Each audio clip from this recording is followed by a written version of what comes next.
what's going on, everybody? And thanks for joining us again. We're live, and welcome back to the Rethink Tank Live, the show where theorizing about the Matrix and actually living in the Matrix has become indistinguishable from one another. Tonight, we've got a lineup that sounds like it was written by a sci-fi novelist in a corporate boardroom.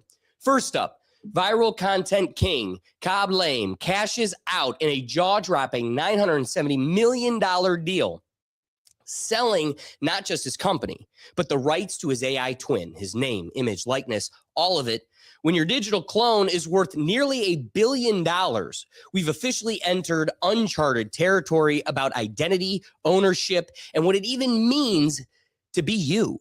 Then we head to the classroom, where the governor of Maine, Janet Mills, wants to ban cell phones in schools. Is this long overdue return to focus and discipline, or another example of government deciding when and how disconnection should happen? And closing out the show, brace yourselves, because smell teleportation is now reportedly a reality. That's right, transmitting sense across distance.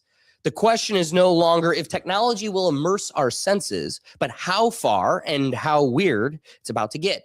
All that and more right here, right now, on the Rethink Tank.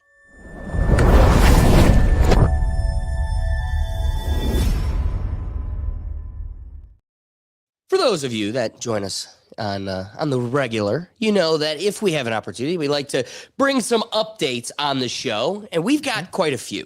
Cool. I hope you guys had an opportunity. If you didn't, you know, we're in this like weird psyop blue square culture war where you're either a sugarcane dancing bush for Bad Bunny or you're shooting guns at Bud Light with Kid Rock.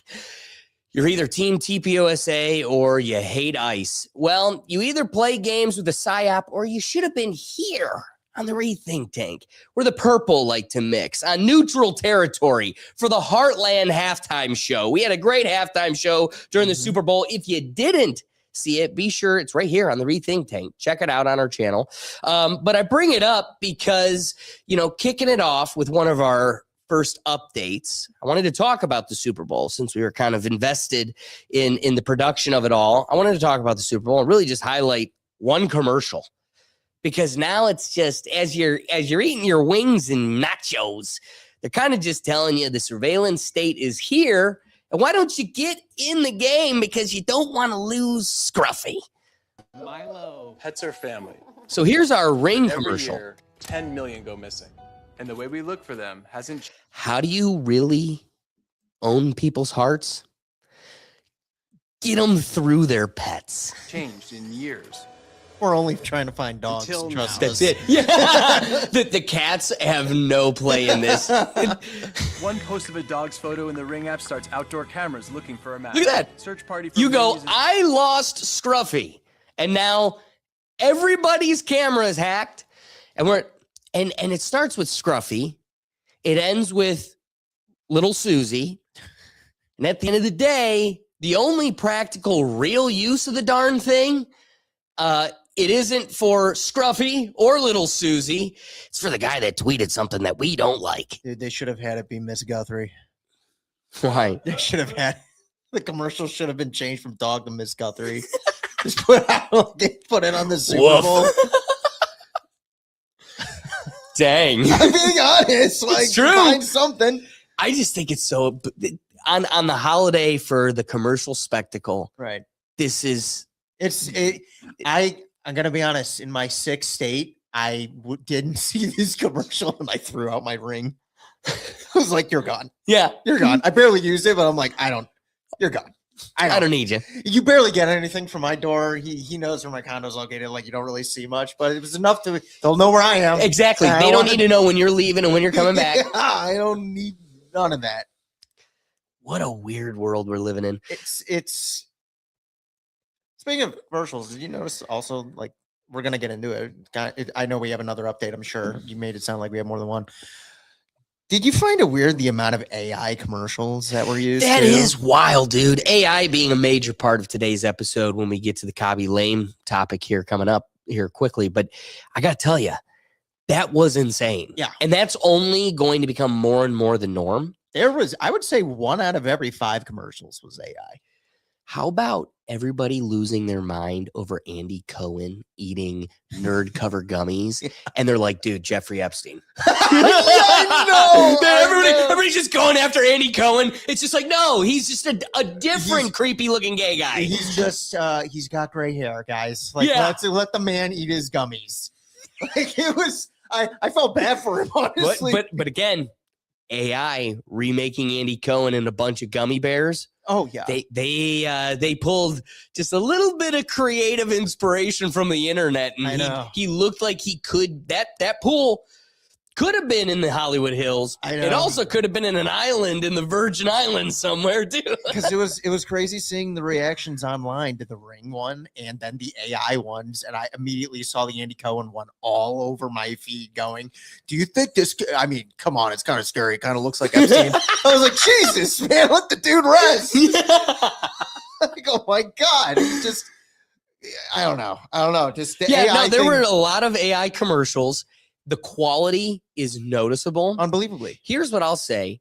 I'm driving all the time. I'm listening to podcasts, and I get them through YouTube because, as I would advise all of you, you should be unless you're catching us on Rumble or BitChute. I think a podcast should be embraced with the video element. So I'll have it going. I'm driving. I'm listening to my podcast, and every once in a while, you'll peek and see what's going on. If I'm referencing to video or something, every commercial now on YouTube, 100% of them are AI.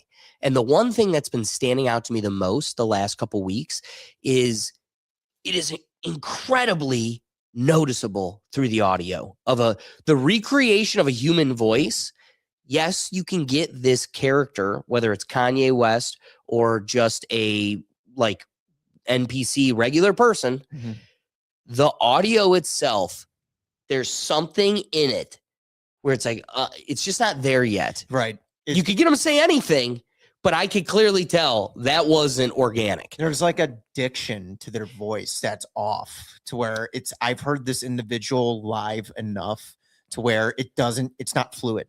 But even then, if it's a total stranger and it's a made up voice, it's like, yeah, can be convincing, but there's enough of like it's like dubbed robotic haze in the background of its audio that it just isn't perfected yet. And I'm noticing it in all of it across the board. So is that like, ChatGPT is the plugin that most of these applications and modifiers use. So is it a ChatGPT issue, or is it like the evolution of these applications haven't just developed, aren't sophisticated enough yet? But again, we're going to piggyback off of that consideration further, AI, its development and everything else, because we're going to get to the Khaby lame topic here soon. But first, we're talking about streamers. I can sometimes put my tinfoil hat on a little quick. And one that I love referencing. Oh, you know what? We did put here, Doug, click to the wheel real quick. All right. I just want to point out, we're going to be getting to the wheel of topics here at the end of the episode. Right here, from Dan. We got Dan. Doug, your ears back over here. Dan has as a topic Antarctica. So maybe if we're lucky, or we could just. I thought we did Antarctica. No, we haven't done. No, I know for a fact we have not done the topic from the. Dan. He puts his tinfoil hat on. He's like, I'm not one of these guys, but I'm just going to tell you this kooky stuff about Antarctica. That's always the best notion of a true conspiracy theorist, when they always start off with, I'm not one of these guys. And then they immediately drop it's a heavy butt. They immediately drop the juiciest conspiracy theory to where your tinfoil hat immediately appears out of screen onto your own head. Like, yes, I am. Yes, I agree. How observant of you. So the thing about Antarctica, it's a unique situation where all the countries of the world can agree on literally nothing except one thing, which is that nobody will go to Antarctica without a federal escort. Yes. What federal? I mean, it's not even run by a country. It's its own thing. But there is just like an entity, a governmental entity that is not bound by a particular nation, all signed to agree to this authority to where none of them will go to Antarctica. All right. But, Elon Musk gets a black eye and kicked out of the White House when he says he wants to go live stream the Fed or Fort Knox and prove, as we all know, there's no more gold.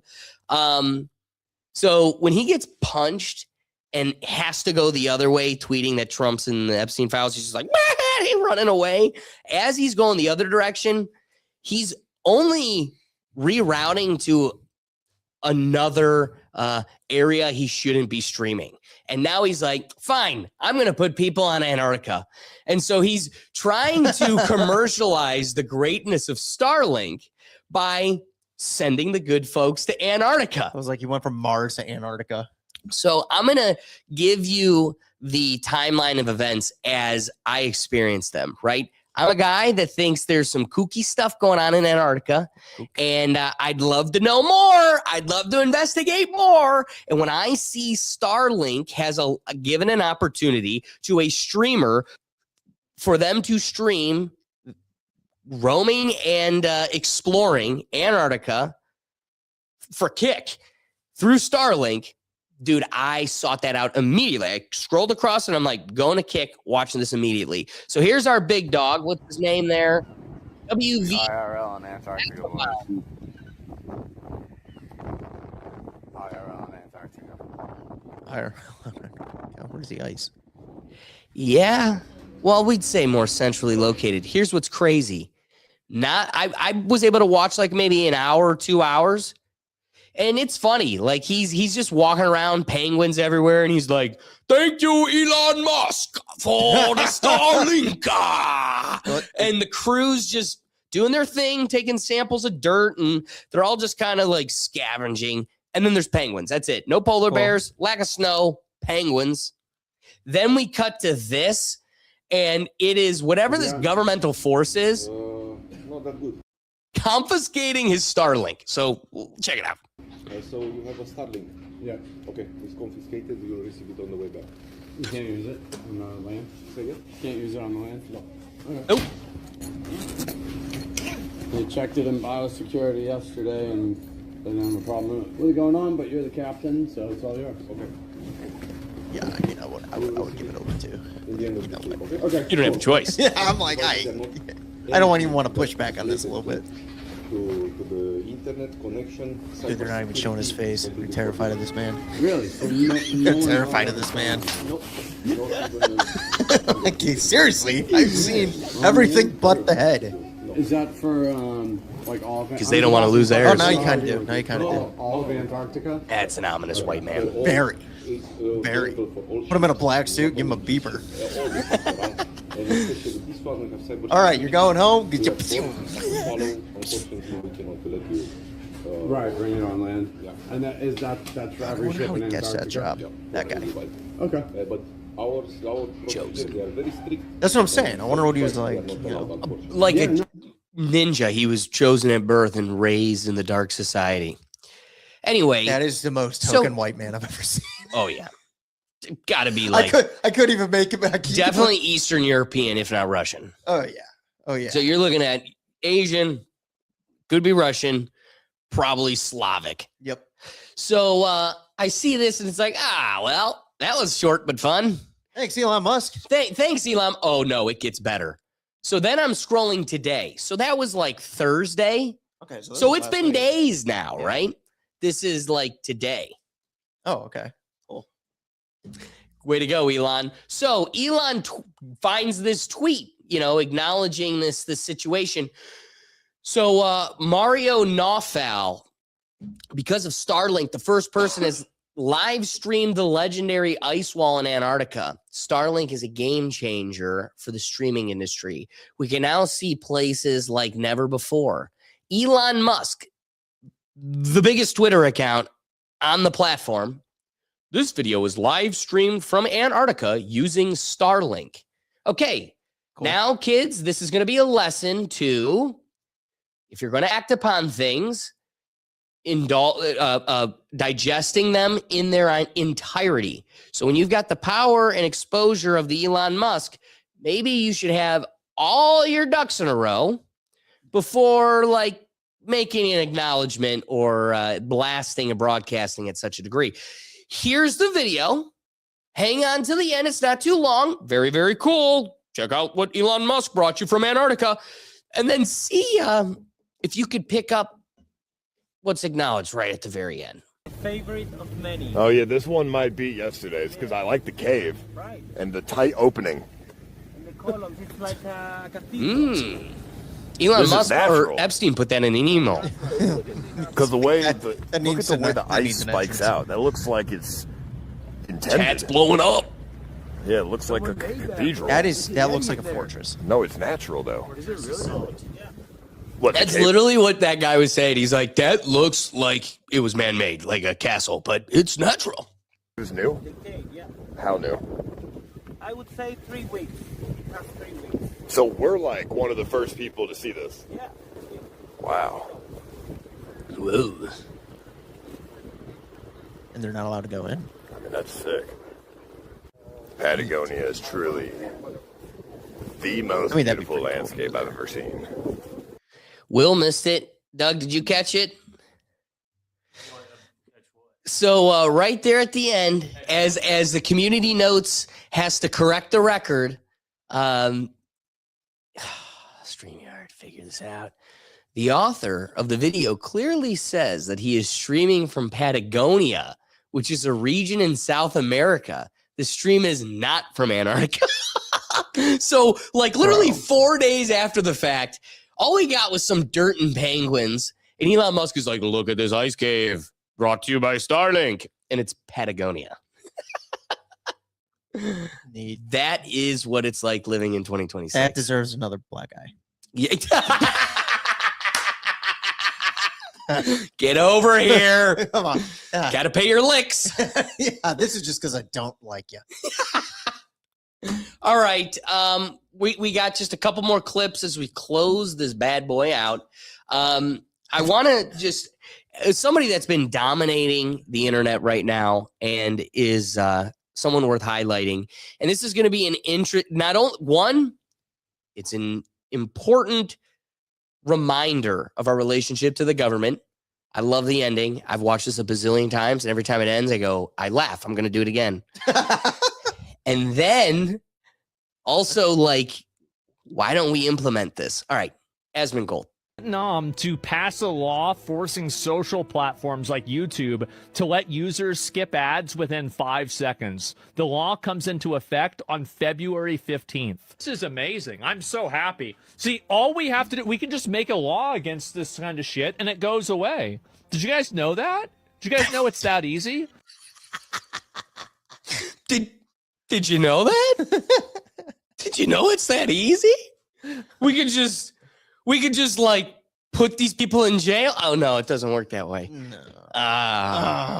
It works that way in Vietnam. I mean, that is pretty sweet. They're making decisions that, like, if we were a free country, we would be making. Yeah. If you're gonna do a commercial, we're gonna let it only be more than 5 seconds, and then also just they ban them entirely. That's awesome. Yeah. Get at it. Either don't be a company in my country or play by the rules. It's that easy. It's just that we could do that. I love that because it's a perfect segue into one last final piece I want to acknowledge as far as updates go. All of last episode, we spent going through at least the surface, just the first break of the dam of the declassified getting into them, and by the time we're in it, we barely even touched what's going on. So first thing I want to throw out there is tomorrow, Wednesday, and Saturdays. Wednesday and Saturdays, 2 days a week, moving forward. I'm going to do an hour to 2 hours of going through these Epstein files because I am constantly, I'm in the shower, and I'm like, that's a word I need to look up. And immediately I'm doing this research and I'm like, I need to record this for my own sake, let alone people would be totally enthralled by the research. I want to give you just one little piece. Like, if this isn't the little like bait into why you'd be just totally I don't know, drawn into the research and the experience, but also how fruitful it is. So I'm thinking about it. Giuliani. Okay. Is he in these? Yeah. Of course he is. Like 200 times. It was actually as we were preparing for the Super Bowl halftime. So Doug's there. Somebody said something. I'm like, I just got to see. And then I literally screenshotted this because it's almost like unbelievable. So I search Giuliani.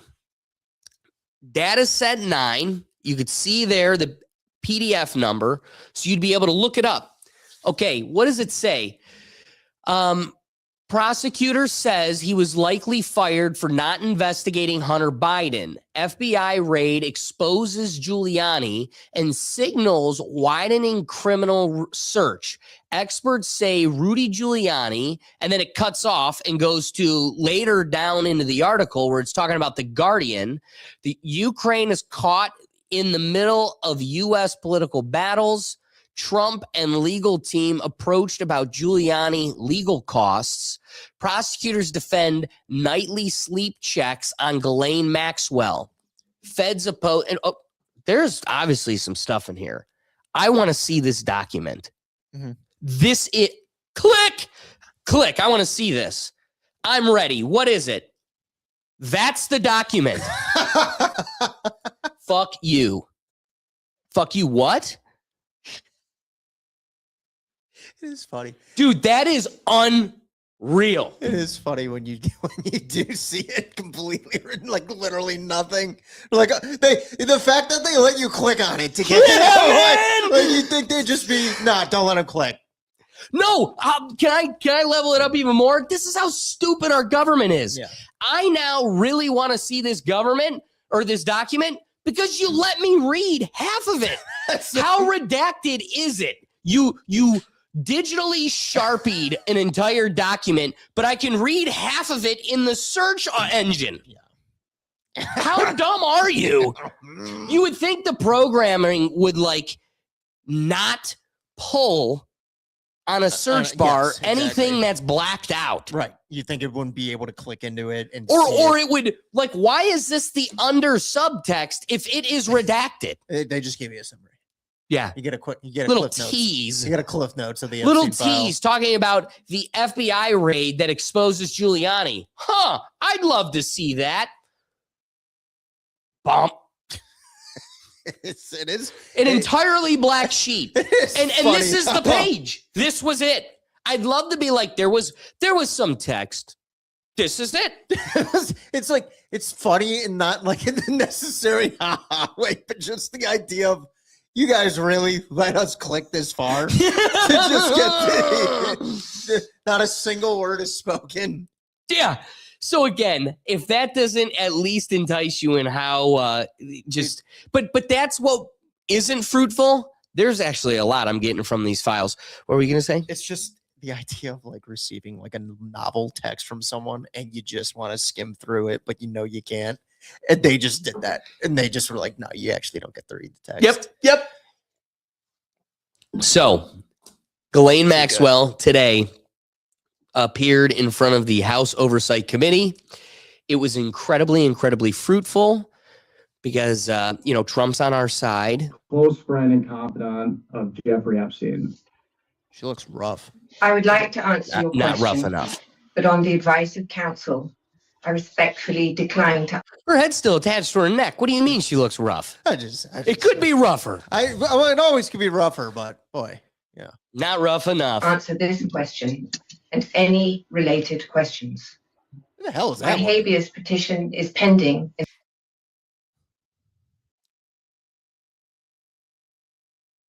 You're gay. Get off their back. Yeah, you're right. My bad. Poor woman's just doing her job. Damn job, man. She looks like Humpty I Dumpty. just run the Zoom. Yeah. I just run the Zoom. In Southern District. I do feel bad. I'm sorry, woman. You're innocent. I therefore invoke my right to silence under the Fifth Amendment to the U.S. Constitution. Let the record reflect that Ms. Maxwell has invoked the Fifth Amendment against self-incrimination. Ms. Maxwell, please be very clear. Are you declining to answer the question put to you solely on the ground that you believe the answer will incriminate you? I invoke my Fifth Amendment right to silence. Ms. Maxwell, did you at any time play But any this role? is the whole thing. And just so you know, you could find this exact same thing from Epstein's deposition. That was like a year or two after he was convicted of, being a creep. So when I saw this, the thing that like I just want to like emphasize, this was what I took away from the House Oversight Committee getting nothing, because guess what? She's holding out with her Fifth Amendment right to, she doesn't have to incriminate herself, because she intends to negotiate clemency with our president. So, and she's going to get it. That's our big problem here. So when I watch this, arraignment testimony,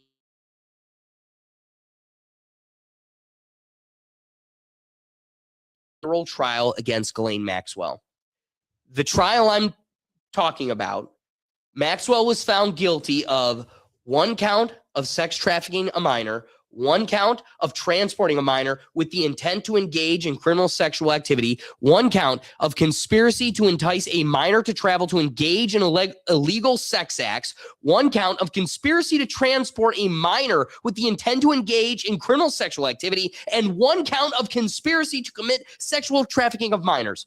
The people that make up this dang country should allow a case of this magnitude to remain confidential or sealed under the pretense that the integrity of the federal government to prosecute the entire tree of that criminal enterprise remains fully uncompromised. Not only have they proven that they are incapable of policing themselves, but the likelihood of their involvement has certainly exceeded 50% at this point.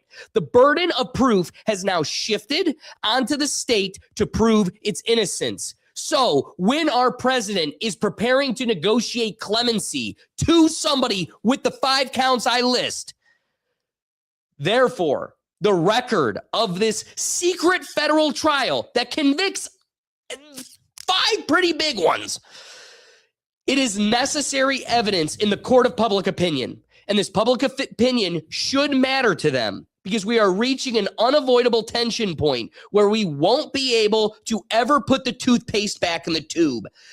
I watch this and I'm incredibly frustrated that nothing's occurring and people just do nothing. However, this is the greatest $100 I ever spent. Part of me, if I had more money, I'd buy more and just give them to friends. However, I think the guy without money is just doing it. He's going to get himself elected again. He doesn't even need the money. But here's Thomas Massey, and screw party lines. It never should be party lines. It's humans and morality versus demons. And Ro Khanna, a Democrat, this is them leaving the Department of Justice because through their committee, they, being unsatisfied by the breaking of the law, they were able to review some of these documents unredacted. So a cool thing the day before, Thomas Massey was like, everybody vote for the documents you want me to pull the most and the ones with the most likes. That's what I'm going for. Big changes came today. But what I saw that bothered me were the names of at least 6 men that have been redacted that are likely incriminated by their inclusion in these files. So that's the first thing that I saw. It took some digging to find them. Then I'll let you talk about what you saw. Well, and we discussed that. I mean, there are 6 men, some of them with their photographs that have been redacted, and there's no explanation why those people were redacted. And Thomas discovered it through his MIT logic with some of the search. It's absolutely crazy now too that they're like walking around with that knowledge, knowing they can't say anything. Well, I love that point, because Thomas Massey is playing the game. He's like, play ball or I'm just going to start saying it myself. And the only way you'd be able to convict me is if I was lying. So he's preparing. And in lieu of that, he comes out of this with one big bomb. I'm sure you've seen it. But the one that was disclosed today, one of the 5 or 6 major co-conspirators, Ohio State's trembling in their boots. Les Wexner. Oh, there goes our dynamic. is right. That's not funny. That's my be. Yeah, no, seriously, Ohio State's going to have some problems. FBI official document, Les Wexner. This is bad for Ohio. He looks evil. Oh, dude. He just does. Well, Victoria's Secret's out. Now we know. And it ain't looking good. So again, hopefully he becomes governor. Putch, the guy running against Vivek Ramaswamy, he took a picture of Ohio State's medical center. I was like, how long until you're going to pull Les Wexner off that name? It's going to be tough finding yourself in the playoffs again next year and delivering on all those paychecks for the NIL deals, because that Les Wexner money is going to be drying up pretty quick here soon. I don't think so. Yeah, you're probably right. As for the team, Nothing's no. happening. I think he's going to dry up literally. Probably. Like, look at him. He looks like an old prune. He's getting there. Is he? This is a dumb question. He's still alive, right? Oh, yeah. I don't know why. You should see the palace he has in Ohio. Oh, he still lives in Ohio? Yeah.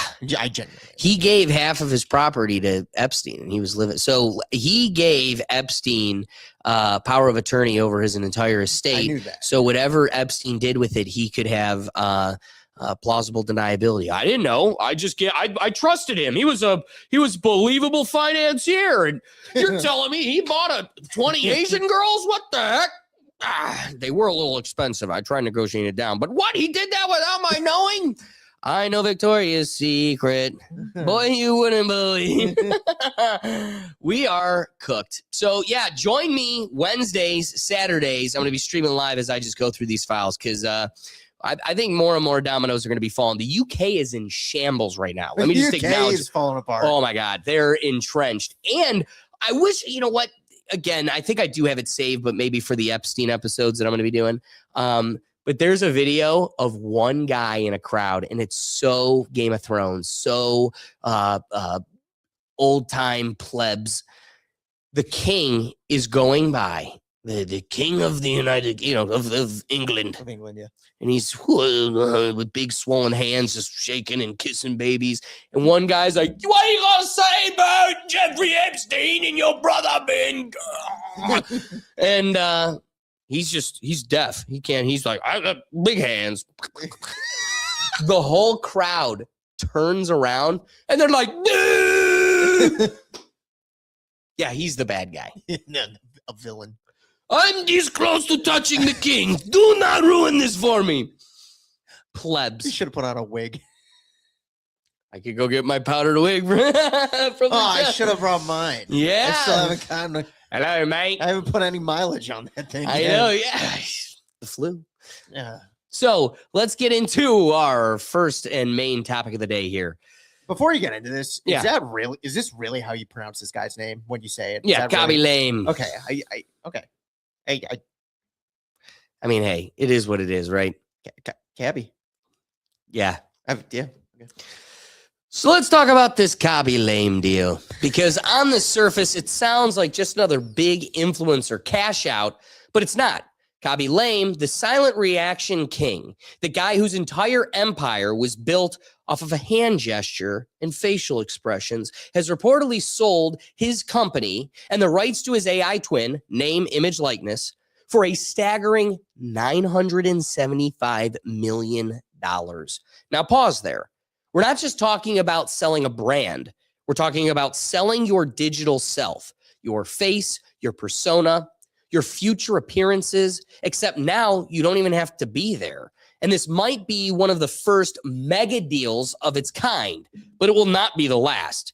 Because think about it. This signals to the entertainment industry, why deal with unpredictability of real human beings when you can own a programmable one?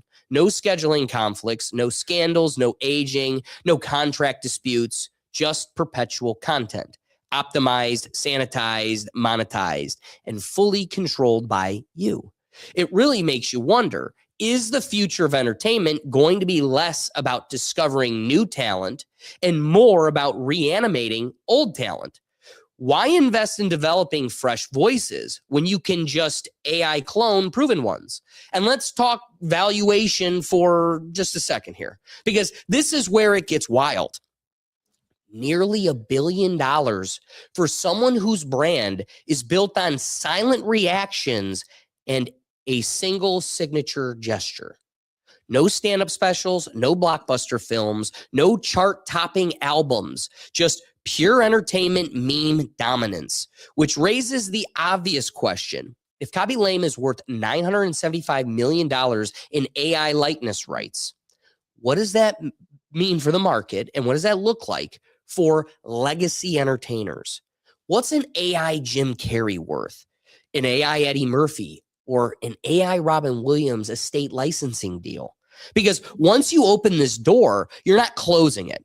Studios won't just want influencers. They'll want immortalized entertainers they can deploy forever. New movie, cast the 1994 version of your favorite actor. New ad campaign, use the 25-year-old digital clone. New show, doesn't matter if the real person retired, passed away, or is sitting on a beach somewhere.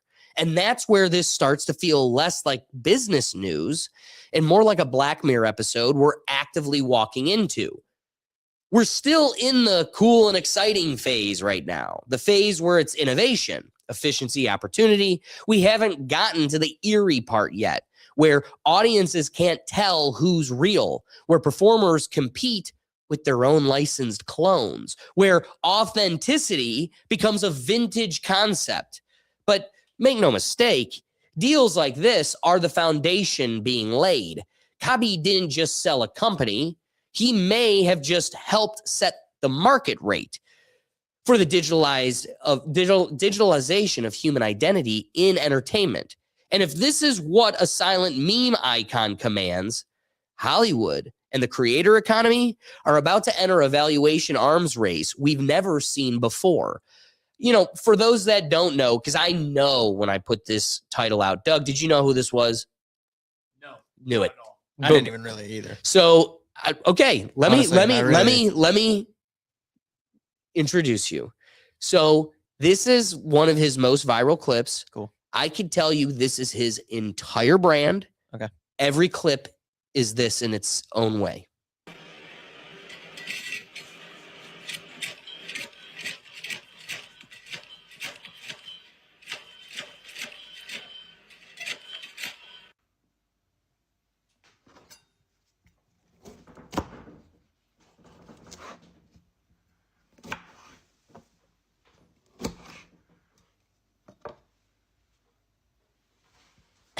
Oh, we're so cooked.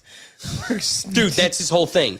I just looked him up. While you were reading, I looked him up because again, I don't know who this guy is. He's 25. Yep.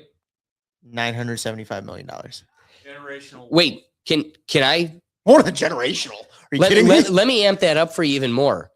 Talking Khaby Lame, that video, 20.4 million likes. Okay. That video had 191.7 million views. Dude. And that man never said a word. He has an iconic gesture that is just like, are you stupid? Like, oh, this is it.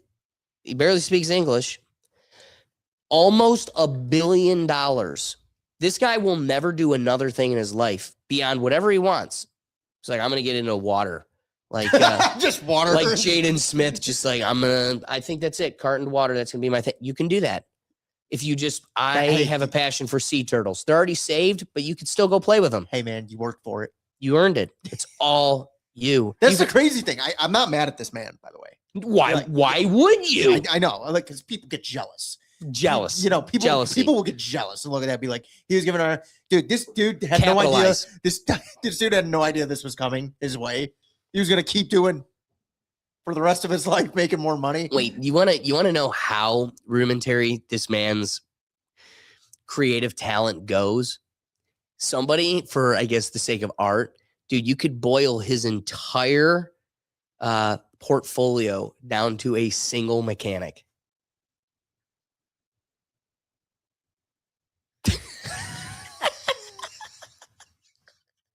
Dude. I honestly have never heard of this guy, but I'm a huge fan of him now. I honestly respect the hell out of this. I gotta tell you, It's crazy to think this just boiled down to this mechanic. This is worth $25 million billion less dollars. of $1 billion. $1 billion right here. Yeah, they bought Star Wars for $6 billion. He did this and got a 6 of it. That means it's worth one Star Wars movie. It's worth, yeah, give him the Phantom Menace. Who gives a shit? So I just want to acknowledge, it was like, wow, this guy's really getting somewhere when he was featured in Fortnite. And it's like, okay, you're getting somewhere. But now, like, think about this. You can never use yourself. Think about how weird that is. Like, you could get into water, you could get into sea turtles, pottery, hopscotch. No movies. You can't be in a movie anymore. I own your likeness. I mean, for $975 million. Yeah. Can't be in Fortnite anymore unless I put you in Fortnite and I get paid. You could put $900 million in that. So you know what that experience looks like, right? That means you're sitting at home and then just like randomly you're flipping through channels and it's like Jumanji 12 with Khaby Lame. And you're just like, I guess I'm in Jumanji now. Dude, I put a lot into it. Nobody's notifying you. Nobody's coming to you for requests or creative interference. No, it's just randomly you find it on the TV. I'm in the new Jurassic Park. And if I were him too, I'd then make TikToks after and be like, man, days on set were grueling. We were up there for like 10, 12 hours knowing what can they do? Literally, a raptor is going to be just crushing through a cafeteria. And then it's going to bite this girl's head off. And then it's going to run out of the store. And the guy with the cowboy hat that's always been there, or Jeff Goldblum, actually, he's going to take his glasses off. He's going to turn and go, how did that raptor get in here? And then it's going to turn to the cage and it's going to be unlocked. And he's going to go. It's amazing. That's actually great. $1 billion.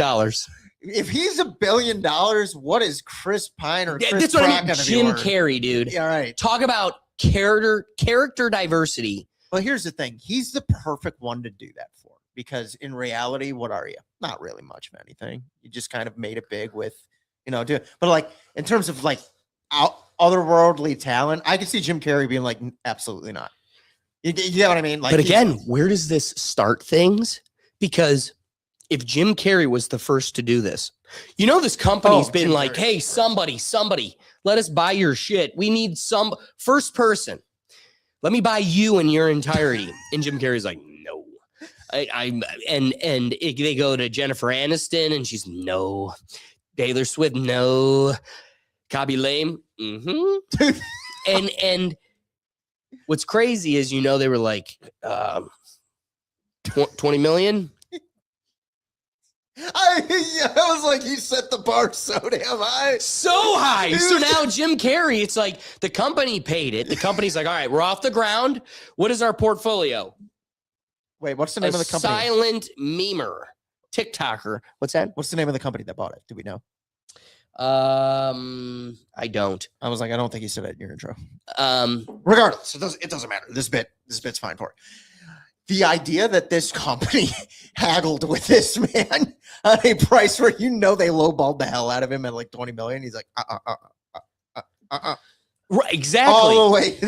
Oh, a Hong Kong-based holding company, Rich Sparkle Holdings. Ba-dum-bum. Brother, I was gonna say this is no. Well, how about this? For $975 million, you will never acknowledge Taiwan again. Deal done. Oh my god. Deal. That's it. I'm going home. Well, okay. Rich Sparkle Star Holdings. We're like, all right, we finally got one. Chinese money, deep pockets. We got one. And then they're like, all right, what's our portfolio? The silent TikToker. Okay, we really need to beef this thing up. Do you think we could get Seth Rogen? Seth Rogen's like, you pay.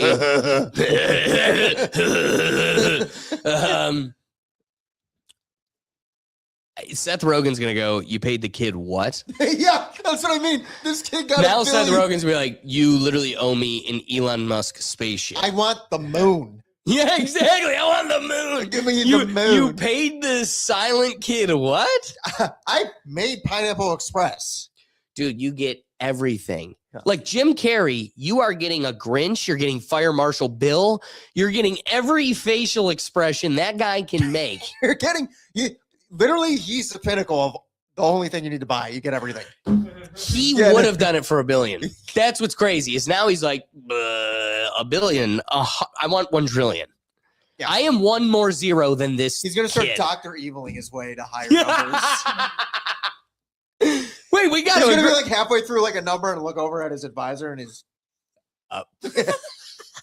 That's hilarious. It's you know what? It's funny too because I'm like you brought this up and I'm thinking about the Stranger Things house where you walk in and you lose your name, image, and likeness to Netflix. And I'm thinking, son of a bitch, I paid to do this. Yeah. I paid for a ticket and all I got was a Stranger Things exhibit. Yeah. This guy's getting 975 billion, and all you are is an extra walking in the background of a Netflix movie. Now, can he still make TikToks? That's what I'm saying. No. So you are out of the content creation business unless it's licensed by this Chinese company. Watch, you're gonna find out he's trying to become like a soccer player now, just for fun. And then it's just like for fun. Yeah, that's curious. Because if he can't do because content you're on creation, TV. Yeah, if you can't do content creation. How crazy is it that I bet you they own the rights to your jersey name? Probably. I mean, it's like probably these. You've sold everything. Players. That's what's but for crazy him, about for this. him, it's you have so much money. Everything is now a passion project for the rest of your life. For the rest of it, you're 25. I'm saying it right now. That guy wants no harm to come to him or himself that he does to himself. So if something were to happen, he didn't do it. Sure. I also think what plays in your favor is anything for the rest of your life that happens beyond this. It's not you, man. It's a Chinese company. The second they have you in sketch clips in your maid costume, just breaking backs, you'd be like, I was just doing this. I was just making faces. I'm still this guy. I don't know that guy. When your Khaby Lame has an OnlyFans, you're literally like plausible deniability. The world knows, hey, it wasn't ever him. He didn't sign up for that. Now he is on a beach and he's getting everything he deserves. 975 million. Doug's generational wealth. I was like, that is well past generational. That is a GDP. You are building a company. Go back to South America or Africa. He's you are more president. than the GDP of the country he was born in. Bro. That's what I mean. That's what I mean. I'd walk into the president and just be like, I'm the captain now. I would too. What are they going to say? We own him? I'm literally going to walk in and just point to the door. You want it? Get out. We saw Argentina. It's so bizarre to think. And especially it's not an American, right? So they got an individual I looked at. I think he's from Senegal. And then I saw 975 million. I didn't Google it, but I easily could have been. What's their GDP? A third? Shocker. Dude, you could get in any trade you want. Dude, if you could look at Taylor Swift alone and watch her do one tour and raise GDP of this country, you're telling me a guy was given almost $1 billion and it didn't shake an atmosphere over there for. Dude, I mean, what a talent. What a talent. I want you to picture this in your head. $1 billion. What is the extent at which you had to risk yourself? Dude, if I was him. And he just goes like this. And then cut to literally any moment of a Mission Impossible movie. Tom Cruise just holding on for dear life on the side of a plane. And he's like, this is worth more than $1 billion. And it's just like, dude, they are not the same. No, not exactly. Exactly not the same. He couldn't do content creation. But if I was him at that point, I have $975 million. I'm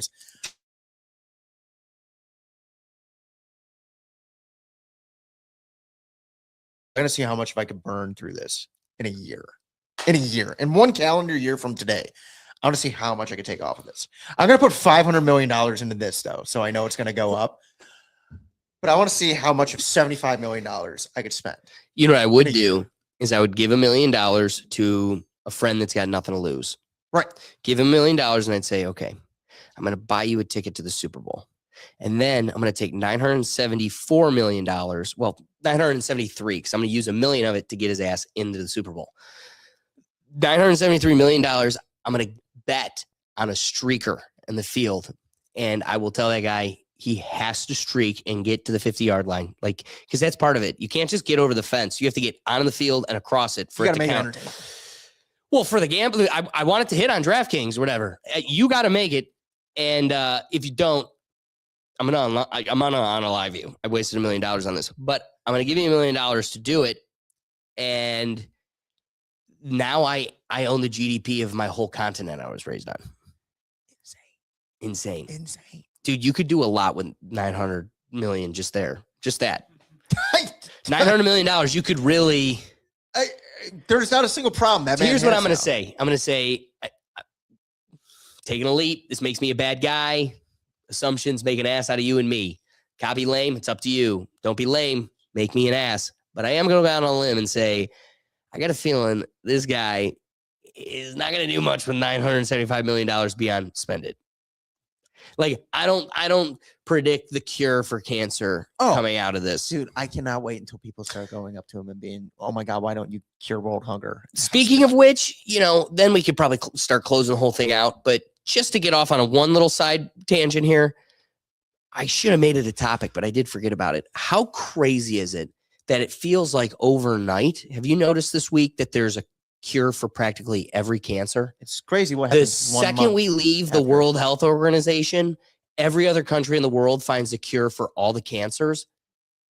That's just normal for you guys? That's just your normal now, huh? We just walk right past that? You guys really complain when we say we want to leave NATO?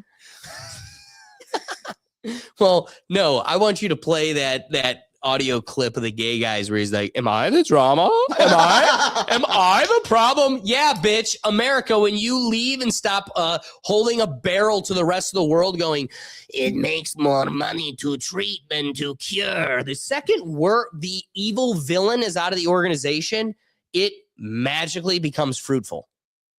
Astonishing. I wonder if that's in the files. Definitely what is their little homemade virus. I love Jeffrey. This would be my emergency ripcord. Casual. But we're going to gloss right past that. Cash Patel, Bug Eyes. I see no evidence of anything here. It's just crazy. I love my wife. But I do live with a man. Not her. She's in Tennessee. I'm in D.C. with a man. Nothing to see here.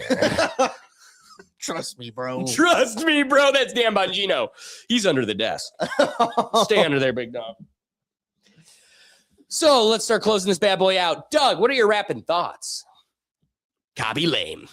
I mean, he made a lot of money. You'll never have to work again. And honestly, like me personally, I wouldn't feel bad about not being able to do that shit again. Like not being able to TikTok, whatever, stream.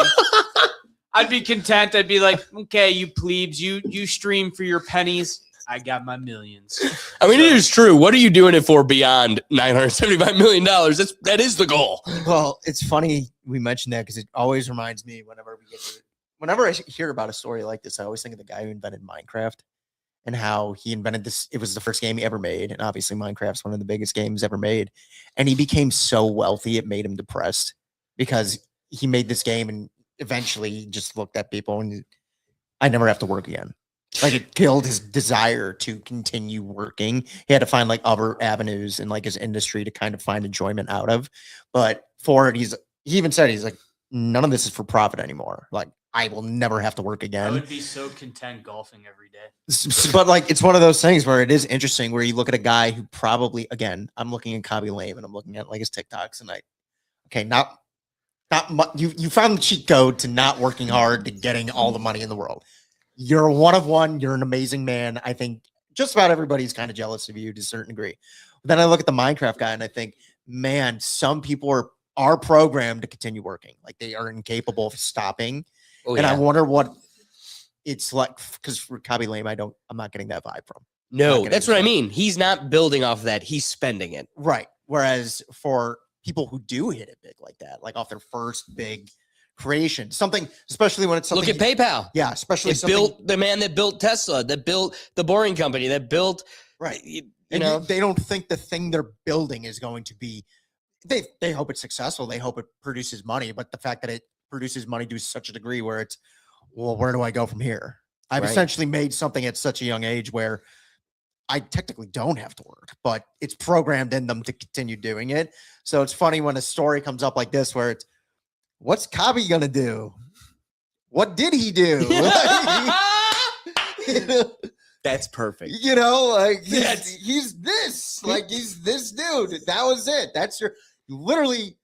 I had no idea what this guy did, and then finding out, oh, you're essentially a Charlie Chaplin of this generation for $1 billion. Unreal. That's where we're at. Unreal. That's where we're at. All right, closing it out here. So after everything we've talked about tonight, the deals, the dollars, the digital replicas, the licensing of identity itself, I think the real takeaway isn't just about Khaby Lame, it's about the blueprint, because this isn't a one-off headline. This is a prototype. What's being sold here isn't just a company. It isn't just content. It's personhood as intellectual property. Name, image, likeness, licensable code. And once that door is open, it doesn't close. Today, it's Khaby, a silent comedic brand built on gestures. Tomorrow, it's legacy comedians, actors, musicians, entire catalogs of human performance turned into endlessly reproducible AI assets. No aging, no contracts, no controversies, no human unpredictability. Studios don't have to discover the next star. They can just re-render the last one. Why gamble on developing new talent, messy, opinionated, expensive talent? I mean, look what that lady did to Snow White. When you can own a fully compliant digital entity that works 24/7, speaks every language, never renegotiates, and never goes off script. That's the economic incentive staring us right in the face. And that's why this deal feels less like entertainment news and more like a Black Mirror pilot episode we're collectively funding in real time. Because the valuation raises bigger questions. If a meme creator's likeness is worth nearly $1 billion, what is Jim Carrey worth? What is Denzel Washington worth? What is Taylor Swift worth? Not as a person, but as an immortal data set. And once those valuations exist, you better believe corporations will want ownership, not partnership. At that point, the industry doesn't revolve around artists anymore. It revolves around assets. Human beings become the beta test. The AI becomes the final product.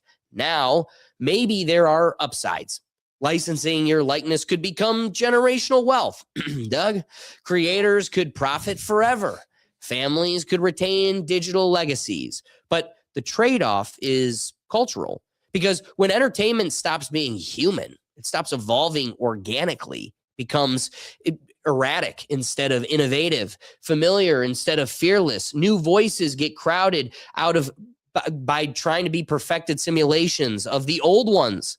And that's the tension we're heading into. Convenience versus authenticity, scalability versus soul, ownership versus identity. So the question isn't whether AI twins are coming. They're here. The real question, the one we've all been living with, is when the most valuable performers in the world are no longer people, what happens to the value of being one? And that is where the story stops being tech news and starts becoming a cultural turning point. So let's get into one that kind of changes the dialogue a little bit here, but has also been one that we've considered on the show in the past in different angles. So our next topic is the consideration of cell phones in the classroom. Doug and Will have reminded me that we've kind of mentioned this when we talked about just the development of the younger generations, schooling and such, because there's kind of a development of that in Ohio. We'll get to it, but let's present the topic. So the governor of Maine is floating the idea of banning cell phones in schools. And look, on the surface, I actually get it. If you walk into any middle school in America right now, it looks less like a classroom and more like an airport terminal where every flight is delayed, heads down, eyes glazed, kids scrolling like stock traders during a market crash. Attention spans are shot.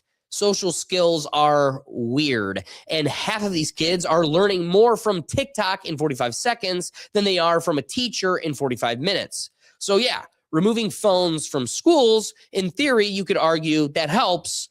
It forces kids to engage, forces them to socialize, forces them to actually sit in boredom long enough to develop a thought.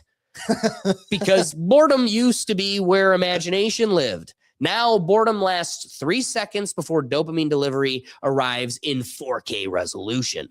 But here's where my hesitation kicks in, because we're not talking about parents deciding this. We're talking about the state deciding this. And that's a very different level of trust. See, once upon a time, school was viewed as an extension of the community.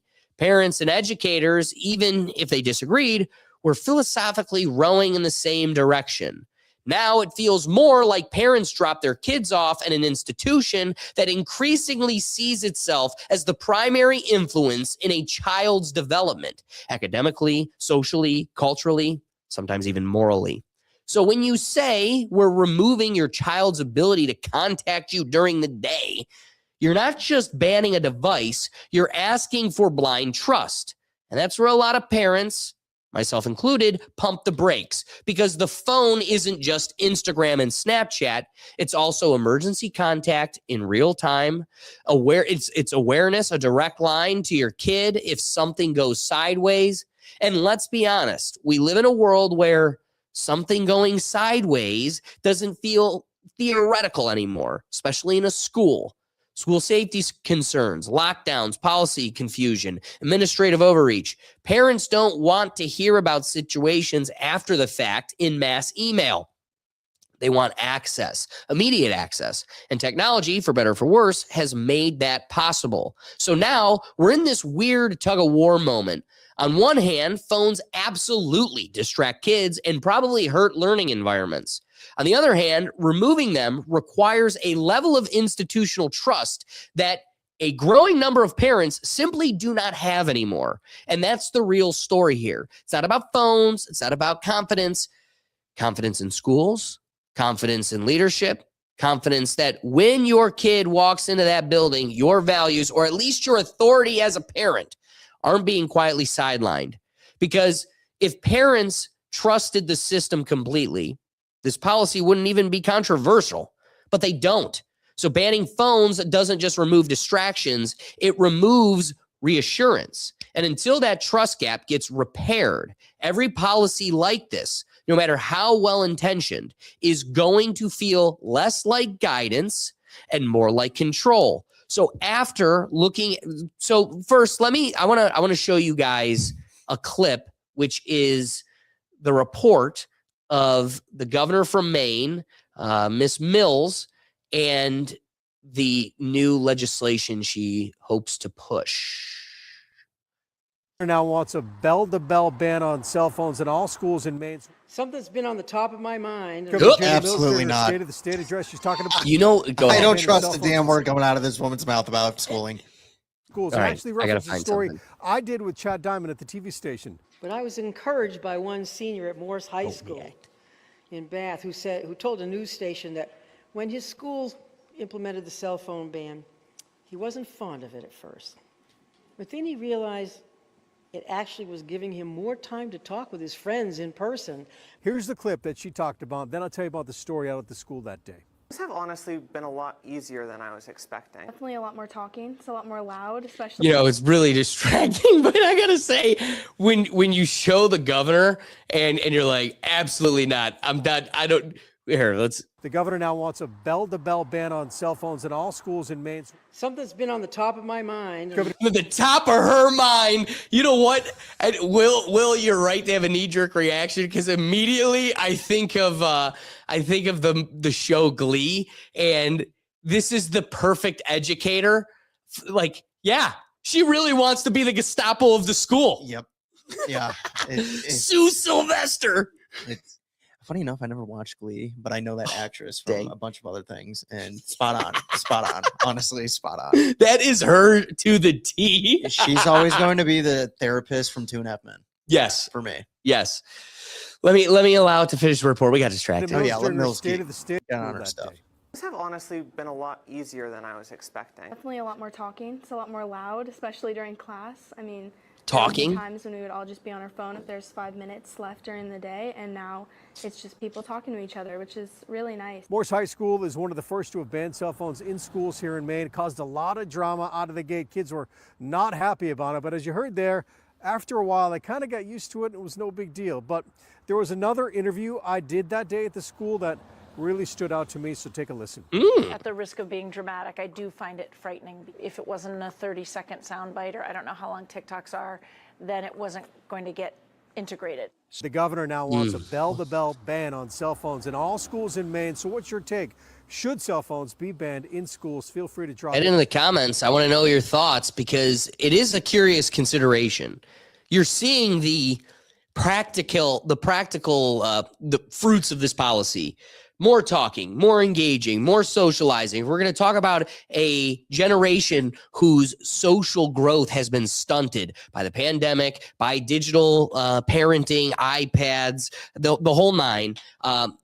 Social engagement being boiled down to Fortnite chat rooms and not actually kickball in the neighborhood. Yeah, seriously. You can't quit in real life if you don't actually kick the ball, you know? Like, it's kind of one of those... You got to be able. You and I have that rule when dating. Can you throw a ball? I mean, it's not a high standard, but it's a standard that's becoming less and less able to meet. Hey, here's my thing. Give me the thing. I'm not for the ban because it shows how little lack of respect these teachers actually get.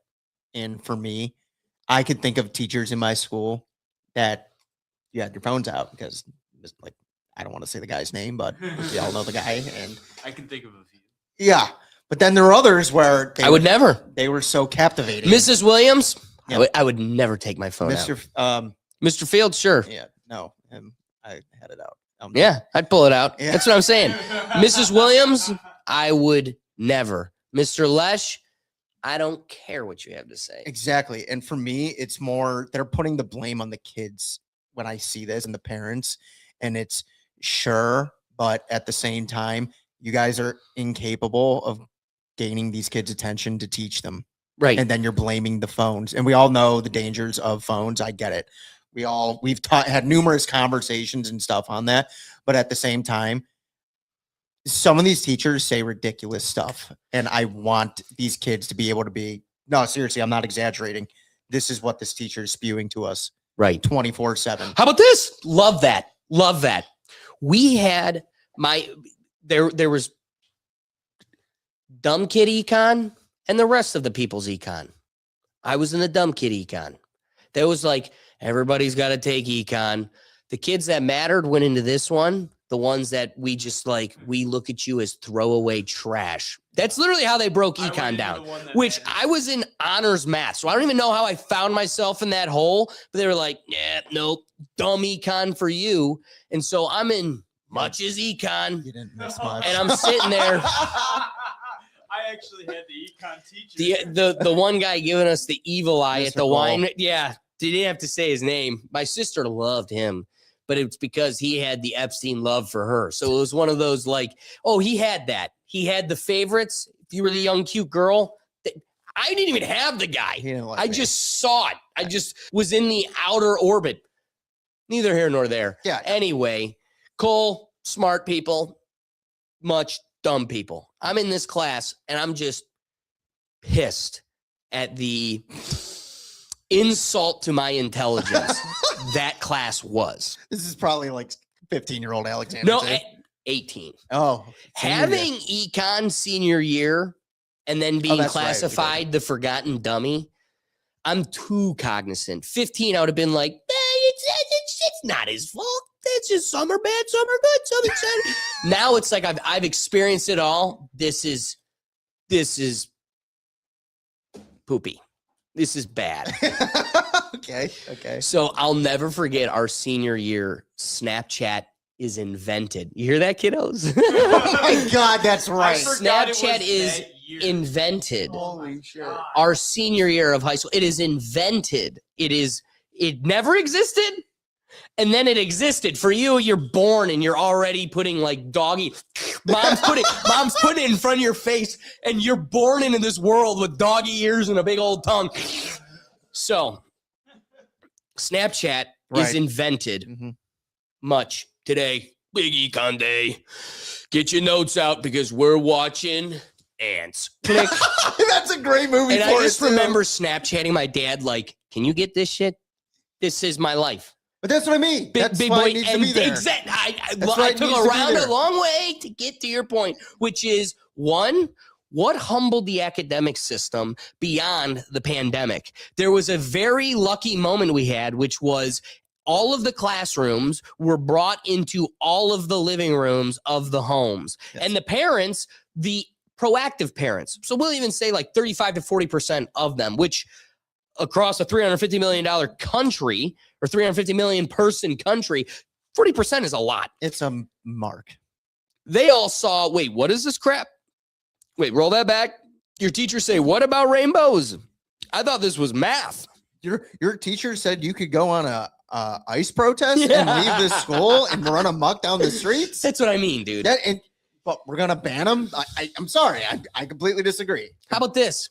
In a world where the national company that took all of our student yearbook photos contracted with Jeffrey Epstein, and they have a catalog, the ominous, he called it the Trilateral Commission. Some of you goofballs call it the Illuminati, I don't know, but the Trilateral Commission owns all of the yearbook photos ever. You, me, even a Dougie. They scrolled past that. I'm not eating that one. But he was in the catalog. Doug was on the menu just like me and you. They saw me and they were like, in a world where my picture photo day is a menu on an island somewhere, and the president is like, we're still talking about this shit? What is going on? You do not get to have my kid without constant communication. That isn't how this works. That's the thing. Why? If I was a parent, I'd be pissed.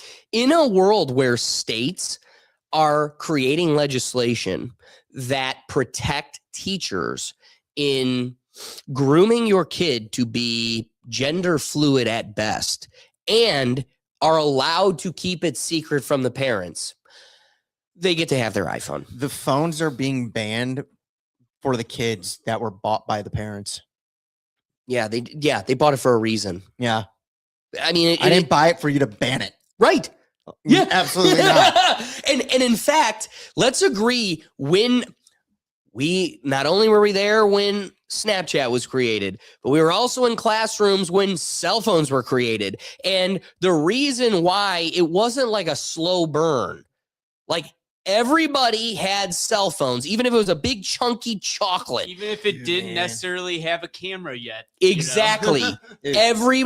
From the onslaught of cell phones, most of them didn't even have the what's the 3 letters per number type of T9. texting. Yeah, T9. Most of them didn't even have T9 texting. All they could do was call. Yeah. But the second parents could get them in the hands of their kids, even at that time, they had kid phones, which was literally 4 big buttons, and you could program mom, dad, grandma, uncle. Boom. Give it to them, and then it literally has no numbers, nothing. You just push dad, and it calls dad. Cell phones, since the beginning of their creation, was always given to their kids. And they're not. You're not putting the toothpaste back in the tube. Yeah, sorry, Mills. I think you're gonna lose this one. No, honestly, a good school or teacher would adapt to it. They didn't Bingo. find Yes. ways to involve it. Answer this question on your phone. You know, Bingo. and if you don't answer, I know you're not involved. You lose points for the day. Doug, that's where the money's at. Somebody needs to create. Sorry, Mills. Somebody needs to create like a teaching application platform where you just scan the QR code and you got math games, science games, all these different engaging. What's that game you guys programs. love playing whenever we go on golf Quip. trips? Quiplash. Yeah, Do something like that. Something like that. Exactly. And instead, we're going to ban the phones and you're not going to be able to see what we're doing in the school. But okay, something that I've championed since I could argue, period. And I blame academia and grade school for this to begin with. Okay. But since I could, I've been fighting for merit pay. I've been standing up and arguing against shitty teachers. And kind of the bedrock to all of the policy consideration and the foundation to my entire argument surrounds how when you go from the lowest rung of academia to the highest rung of academia and you've experienced every iteration of it, the good, the bad, and the ugly is at every tier. You know what's good, you know what's bad because you've lived it. And, you know, in 8th grade, when you could have somebody that you will never forget, and then the bell rings and you go to someone who is literally hungover, and we caught her smoking cigarettes under the chemistry hood, the lab hood. Yeah, what was that? Mrs. Brown was her name. They finally let her go a couple years after me and Matt Sternad got accused of eating her donuts. She was too hungover to remember she ate them, and she just looked at the 2 big kids and was like, "You did it." And Matt's literally like, "You're only picking us because we're the big kids." She's like, "I know you did." I miss that kid. That is such a great line drop. I'll never forget. I haven't seen that kid in over a decade, and I can picture 2 him saying moments. that to I'll her. never forget that because I lived it. And then the other one I'll never forget, but also because kids, this is me no surprise to some kid that spent every grade getting badgered for being white. I didn't grow up in that. It was mildly different. We were like slow burned, slow rolled into that. I will never forget in 8th grade. This was the first time I ever saw it. Like, whoa, we better not keep going down that road. Okay. Katie Schultz is sitting in the classroom and she goes, "I was in the airport and this black guy just punched a girl and started screaming right before she could even get for stop what you're doing. Why did you have to call him a black guy? Why couldn't you just say a guy? That you are racist." This is also a 10-year-old. Lays an egg. She's just like, I'm sorry, but he was. I wasn't even thinking like, now we got a girl crying over a story she was excited to tell because the drunk wanted to be self-righteous for a moment. She had 200 days to make a positive impact once. And she's like, you know what I'm going to do for the world?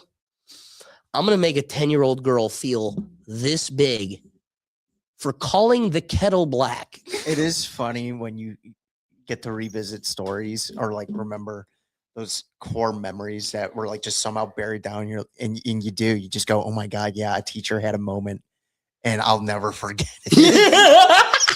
It was a different time. That drunk. Yeah, like, oh my God. And it's such a, and then they look at you and they say, we're going to ban phones. My ass you are. Could you imagine this school? Again, Alexander was the first of us to have a smartphone. He had it going into high school. I was 8th grade. 8th grade. I was the master of texting like with T9 under the desk because I had to adapt. As Doug said, we had to adapt with the phones. Could you imagine the school banning that phone? Dude, it was already a big deal when you got your phone confiscated and given to me to then give to you at a later time. All right, so I can only imagine the school contacting your father who bought the phone saying we're banning this new technology phone. My ass you are. Like, oh my gosh. Quiet stoic Dave. I've only seen him one time go lash out at someone. Exactly. And I would have paid money to be a fly on the wall for that conversation. I have a lot more I'm thinking about, but I do need to land the idea I was presenting, which is the bedrock of all my policy being you've seen the good, you've seen the bad, the drunks smoking under the hood, which again, Mrs. Brown, you are so lucky when me and Nick Schreiber walked in on you smoking a cigarette in the chemistry hood of your classroom that I didn't have an iPhone at that time. Right. Because your ass would have been clipped and TikToked right that we didn't have TikTok. I would have. Yeah, we're not that old. It would have been in a Vine like that. Did we have Vine in high Not school? yet. No, we had MySpace. That was a at the coming time. attraction in a couple of years, but we did have MySpace, which I was not on. Did we even have Yik Yak in high school? No, that was college. That was bro. college. That was college, I thought. And too. it was short-lived because we saw the core of humanity. No, Too dude, pure. I found out Yik Yak is still totally a thing. Oh, They've I'm just sure. Well, restricted no, it. TikTok, They Yik Yak restricted it. came back, They and it's restricted it. not anonymous. It's very, very coded, and there are restrictions now. Back then, there were none, It was chaos. and chaos was so fun. That will never be experienced again. No. No, greatest time. We did. We've touched on this before. We really did grow up at the perfect time. Perfect So time. it- Perfect time. See all avenues of this technological advancement to now. To now. Kids now will never get the Yik Yak. So, the bedrock being you've seen the good, you've seen the bad, but also experiencing the good, you've really got a feel for the spectrum. Somebody I want to give their flowers to, Mr. Lubinger was a teacher that I had that was across the board in social studies. So he did history, he did sociology, he even did law. And I had a lot of classes with him. And this is right at the time where we're starting to lose our attention. We're getting senioritis. We also have cell phones. And I got a girl who just Snapchatted me her boobs. That is under the desk as we're sitting here. Like, I felt the buzz in my pocket. And I know what You it felt is. the buzz elsewhere. And now I need to open my phone. But I want to give Mr. Lubinger his flowers, amongst other teachers I like to mention on the show, because he found a way to make every single variation of his course fully engaging. Right. He would pull clips all the time. Let me be clear. My parents were at the height of a John Stossel, right? Their experience with John Stossel was when he's reporting on TV and he's at like the pinnacle of journalism. As we're getting into high school, I don't know who the hell this guy is. He's not as relevant as he used to be. And just around that time is when he proclaims to be a libertarian, so the media fires him and exiles him from the community. Mr. Lubinger would find the most, like, and maybe that's a credence more to John Stossel than anything else. I mean, Lubinger had the ability to have an eye for what's good, entertaining, valuable, fruitful. Capture attention. And John Stossel was amongst it. Yeah. He had me glued every course. In fact, it got to a point where every time that bitch would show up 20 minutes late because she would have Starbucks, now I'm pissed with him. How dare you miss this precious time with Mr. Lupin with Dave? I know, Dave. Why are we letting this happen? Why? We're on first name basis now. We need to kick her out. Kick her out of the room. Dave, the bitch has got to go. So I feel like in a world where someone like that can truly excel, you know, I'm very critical of those that can't teach. That becomes a universal law, not because it's universal, but because it's majority applicable. So the sad part is the people that go into education to make an impact on the future and make an impact positively on people's lives is the minority. Why? Because this is not a paying job at all. No. So because of that, nobody's really in it for the love of the game. They're in it because, well, it's better than flipping burgers, and I can't go be, I can't smoke under the hood of like a real lab. Yeah. So I guess I can't be a scientist. So I'm going to yell at an 8-year-old for talking about the guy in the airport the wrong way. You get them summer breaks too. Summer breaks. So again, I do believe the majority, those that can't teach, and the minority are those that are in it for the love of the game. Coming back then to the cell phone ordeal, like this is where the cream of the crop, like separate the chaff from the whatever the hell it is. Let's do practical. Let's put it into practice. You have the teachers that just hate their job, hate what they're doing, and the product. If you can't keep me engaged that's on you. And I think it's more of a sentiment. You nailed it. It's more of a sentiment to the program, to the actual, I guess, presentation of the day, right, than it is my inability to be taught. At the same time, though, that really spiteful lady at the end, she raised a good point, which is I can't keep their attention for more than 30 seconds. Like, we are up against a biological impairment, which is we are training brains in the wrong direction. There is a credence to that too, as well, where, the dopamine hit is literally just a scroll away. At the same time, you're doing this to punish the kids. That's what this is. Like, at the end of the day, I can't read this as the only one getting hurt from this is the kids. The teacher is still a boring, dull dolt. Didn't fix that. Didn't fix that. And that's something you don't want to fix. Right. So you want to fix the phone. You're telling, so what? You think for 8 hours they're not going to look at their phone and that's just going to continue after school? Like, that's going to continue back home? And then they're going to get home and the parents are going to ask what happened at school today. And they're going to tell them that the teacher said some wild shit. And they're going to not believe them because they don't have anything now. Right. Like, I'm sorry, you guys, the reason this is happening is because of complete inadequacy by you guys for quite some time now. And now you have to put the nail on the head on the kid. Dude, these are young kids. These are forming minds. Like, these aren't adults. Like, these aren't adults at a corporate job. This is, no. These are children. Right. Like, they're still children. None of them could vote. You all could vote. Yeah, be the adult in the room. Take control, damn it. If they all could vote, they'd outvote you on this shit. So I'm sorry. This sounds like, I'm sorry, that woman at the end, she looked like an art teacher. Yeah, no one gives a shit. Yeah. Like, no one gives a damn. I'm shocked you can't keep them their attention. Maybe you suck as a teacher. I don't know. I'm not in your classroom. But I could tell you there were plenty of teachers that I came across where I didn't even think of having my phone out or having fruitful conversation and learning. Obviously, there are going to be some kids in the class that don't. Right. It's just an inevitability. You're not going to get 30 kids. You're not Robin Williams from Good Will Hunting. You're not going to have all these kids, or not Dead Poet Society. Yeah, Dead Poet You're not going to Society. have all these kids focused on that.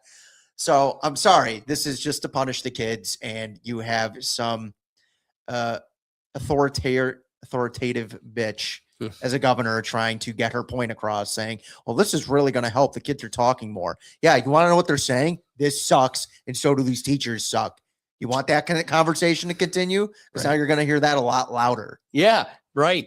So I do want to just acknowledge, as I mentioned earlier, and Doug raised to me as we were preparing for the show, that we have kind of acknowledged Ohio was flirting with doing something similar. So I did some further research so we could kind of bring it into the show today. Ohio. Sorry, gang. I hate that view.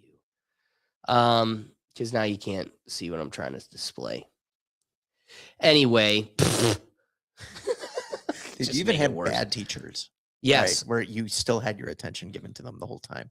And I could think of one. But I also think it's because we didn't have that part fried out of us yet. No. Like, there is a biological element here, but at the same time, that just means humans adapt. Get better, teacher.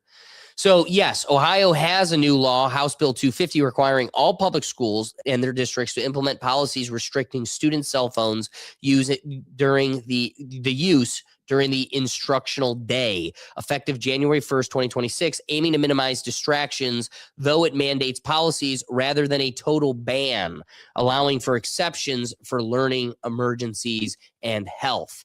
So, again, I think that needs to be the crux of the dialogue here. You guys can make policies. I'm all for, like, you got to keep the distractions out of the room. Like, the kids are going to have it on them. Expect that. Yell at them when they are playing with it during class, but it should be something that can be looked at between the periods in the hall, at lunch, in study hall. I mean, that's how we lived it. That's how it always needs to be. These aren't going away. You're not putting the toothpaste back in the tube, but I do think an all-out ban, not on the premises, or must remain in your locker from 8 to 2, that is it's unfair and unrealistic. Doug, do you have any wrapping thoughts on this whole consideration? No, not really. Other than they should really adapt.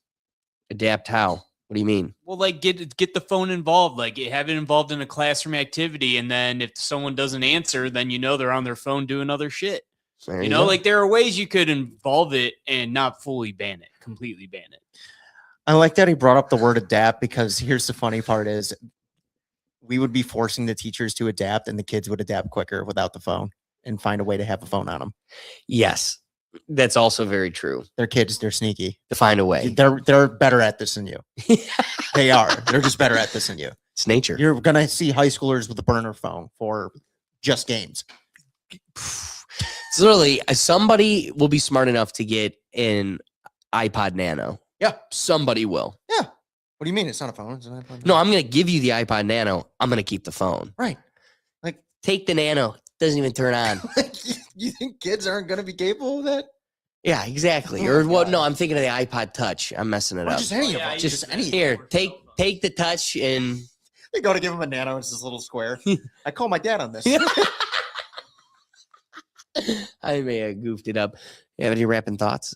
No, that's it. Oh yeah, that was it. That's it. Yeah. All right. So after all, the looking at this from every angle, the educational benefits, the distraction factor, the safety concerns, the parental rights side of it, I think where we ultimately land is this. The debate isn't really about phones. Phones are just the symbol. What this actually is about is trust. Trust between parents and schools. Trust between citizens and institutions. Trust that when you hand your child over to 7 and 8 hours a day to the system, that the system sees you as the primary authority in that child's life, not itself. Because if that trust was rock solid, banning phones would feel like a minor classroom policy.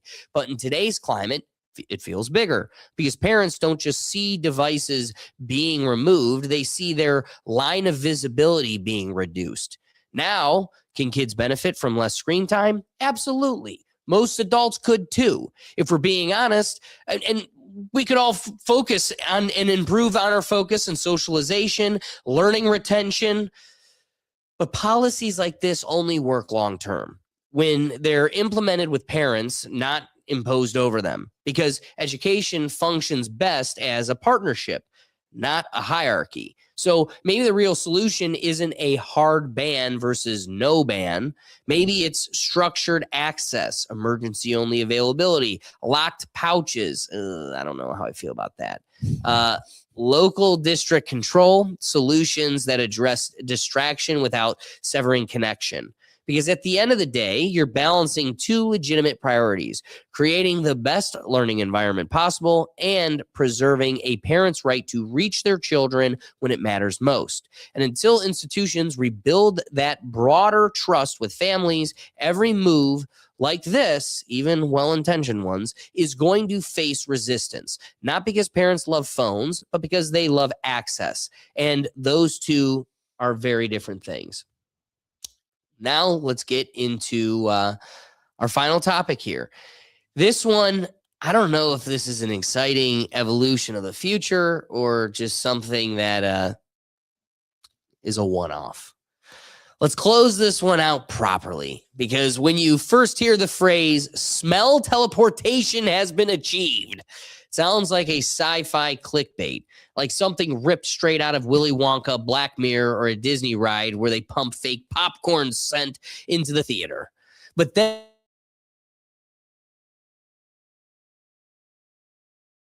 reality. So here's the substantive takeaway. What companies like Osmo are doing isn't teleporting scent in the Star Trek sense. Not yet, but they are digitizing smell. They're mapping odor molecules, teaching AI how to recognize and recreate them, and building systems that can capture a scent signature, convert it into data, and reproduce it somewhere else using chemical output devices. In simple terms, turning smell into code, and once smell becomes code, it becomes scalable. That's where the real implications hit. Because now you're not just talking about novelty gadgets, you're talking about entire industries being reshaped. Entertainment and VR, fully immersive movies and gaming where you don't just see the forest, you smell it. E-commerce, sampling perfumes, food, or environments remotely before buying. medical diagnostics, detecting diseases through scent biomarkers, environmental monitoring, identifying toxins, gas leaks, contamination, memory and therapy, using scent recreation for trauma treatment or Alzheimer recall work. So yes, practically speaking, this is groundbreaking, but not because you'll be FaceTiming smells and sending your friends farts. It's groundbreaking because we just added another human sense to the digitization pipeline. Sight was digitized, photo, film, screens, sound was digitized, radio, music, streaming, podcasts, touch is being digitized, haptics, VR gloves. Now smell is entering the chat. And every time a human sense gets digitized, industries are born, monetized, and eventually normalized. Which brings us to the philosophical landing point. The story here isn't whether Osmo can send you the smell of fresh cookies across the internet. It's that we are systematically converting human experience itself into programmable data. Taste will follow. Emotion is already being studied. Memory interfaces are in development. So smell teleportation isn't the finish line. It's the proof of concept that nothing about the human sensory experience is off limits to technological replication. And whether you see that as innovation or unease depends on your worldview. Is this building a richer, more immersive future? Or are we engineering synthetic replacement for reality itself? Either way, the door just opened. And once a human sense gets digitized, it never goes back. So it is crazy if you want to see how they do this. The practicality of it is, it's exciting. Like, as much as I totally fear the matrix within the matrix we are building, I do find this to be a pretty cool AI to digitize and rematerialize the essence of a plum. What we've done is we've cut a plum here, and we're going to put it into a vial where the scent that's leaving the plum is being trapped inside of this vial. And then what we can do is take this vial to a machine which can suck the air outside of this vial, which contains the smell of the plum, and then analyze those molecules one by one. And when we have that, we can then take that formula and then reprint it. If we've done the whole process correctly, the thing that ends up reprinted, which is just going to look like a clear liquid, is the distilled essence of the scent of a plum you've just cut into. And if they smell the same, it means that we've actually given computers a new sense. And the sense of smell is effectively the way that we turn the air around us into data. Jeez. What is this? Just took a bump on air. Yeah, it's cool. Nice. Nice. I mean, yeah, some dork out there figured it out. It is funny. If you guys haven't indulged, you should check out. We do a reaction show on Sunday, and at the kick of the new year, we did a series two-parter where we were looking at all of the what does it mean to be a second movie? Sequel. We did all the sequels. I'm blanking out. It's getting late. It is harder doing it at 8 o'clock simply just because it's late. Yeah. But that being said, we did two-parter on all the sequels coming out in 2026, reviewing movies, great commentary. And one of the things we really got lost in the weeds in part one, we closed it out on the Minions movie. And we really talked a lot about the Minions. And I'm excited. It's going to be a great time. But I acknowledged how, I kind of like it.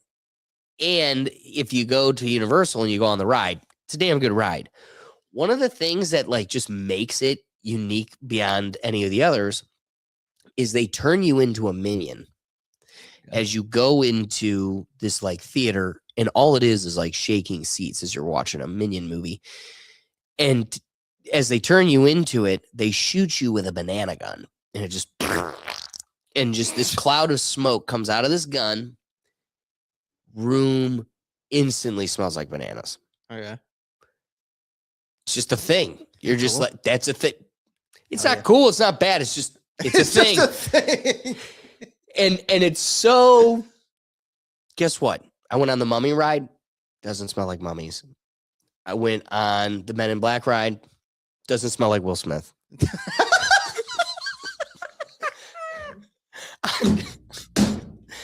Son of a bitch, I missed that part. So it stands out because it's like that's a whole sensory experience that you're only getting from the banana gun. So like I do think it's sweet that you're gonna start going into these like immersive experiences, and that's gonna add an element that, like, dude, look at the industry. Yankee is raking people over the coals with quadruple priced candles. Oh, they're just raking people. See this candle? It smells like linen, but not like the one you'd get at your grocery store. Special linen. So for that reason, it's $75. It's a special candle. It'll be gone in a week. Look, and it's not just people buy it. People buy it. Yeah. People will fight for Yankee candles. I will give my mortgage this month for a candle that was going to last me a week in that house I'm paying for. Think about how much people live for the immersive, like the sense, and wait until you could put on Mark Zucker's Meta glasses. Sick. Dude, And- just wait till you have those things on, right? And you smell fire. Like you're smelling fire, right? Smoke. You're smelling smoke. Where Smell there's smoke, there's And then fire. you realize your house is actually on fire. You But wouldn't before- realize until you're the frog cooked. But you know the frog but- in the boiling water? Yeah. Before you're like, wow, oh my God, Zucky Boys update. you put It's your- freaking you put- hot in you here. put your I'm VR sweating. You put your VR headset on, you're like, I'm cooking on the grill. As your house is burning behind you. It is funny though to picture these Meta glasses and then just like a little that comes out the top half and you're just, I smell ET. Yeah. I mean, there's gonna be a lot of cool stuff they can do with this. Like just Somebody's you know? gonna be like, I knew that's what Sabrina Carpenter smelled like. Oh my God. Oh my God, dude. Dude, we're living in bozo world. Some freak out there. It is crazy. Like if you were a ball of energy, a soul, an entity that got to play the game Roy, Rick and Morty reference, if you wanted to just be like, all right, I'm gonna go be a person, live a life. I've done Rome. I've done being a Mongol. Being a chosen person was always great. That was probably always his favorite. I mean, you got away with a lot. That was always the one to be. Yeah.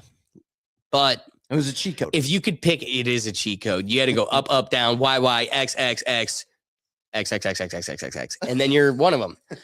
Chosen.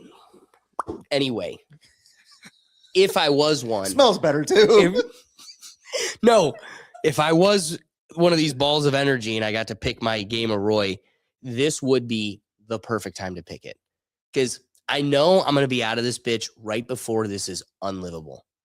Like, I will probably be the really, like Squid Games, the incredibly old man that's in this Orwellian jumpsuit future where we're all just like, big brother, ball, and they're all chosen. We're supposed to give them everything.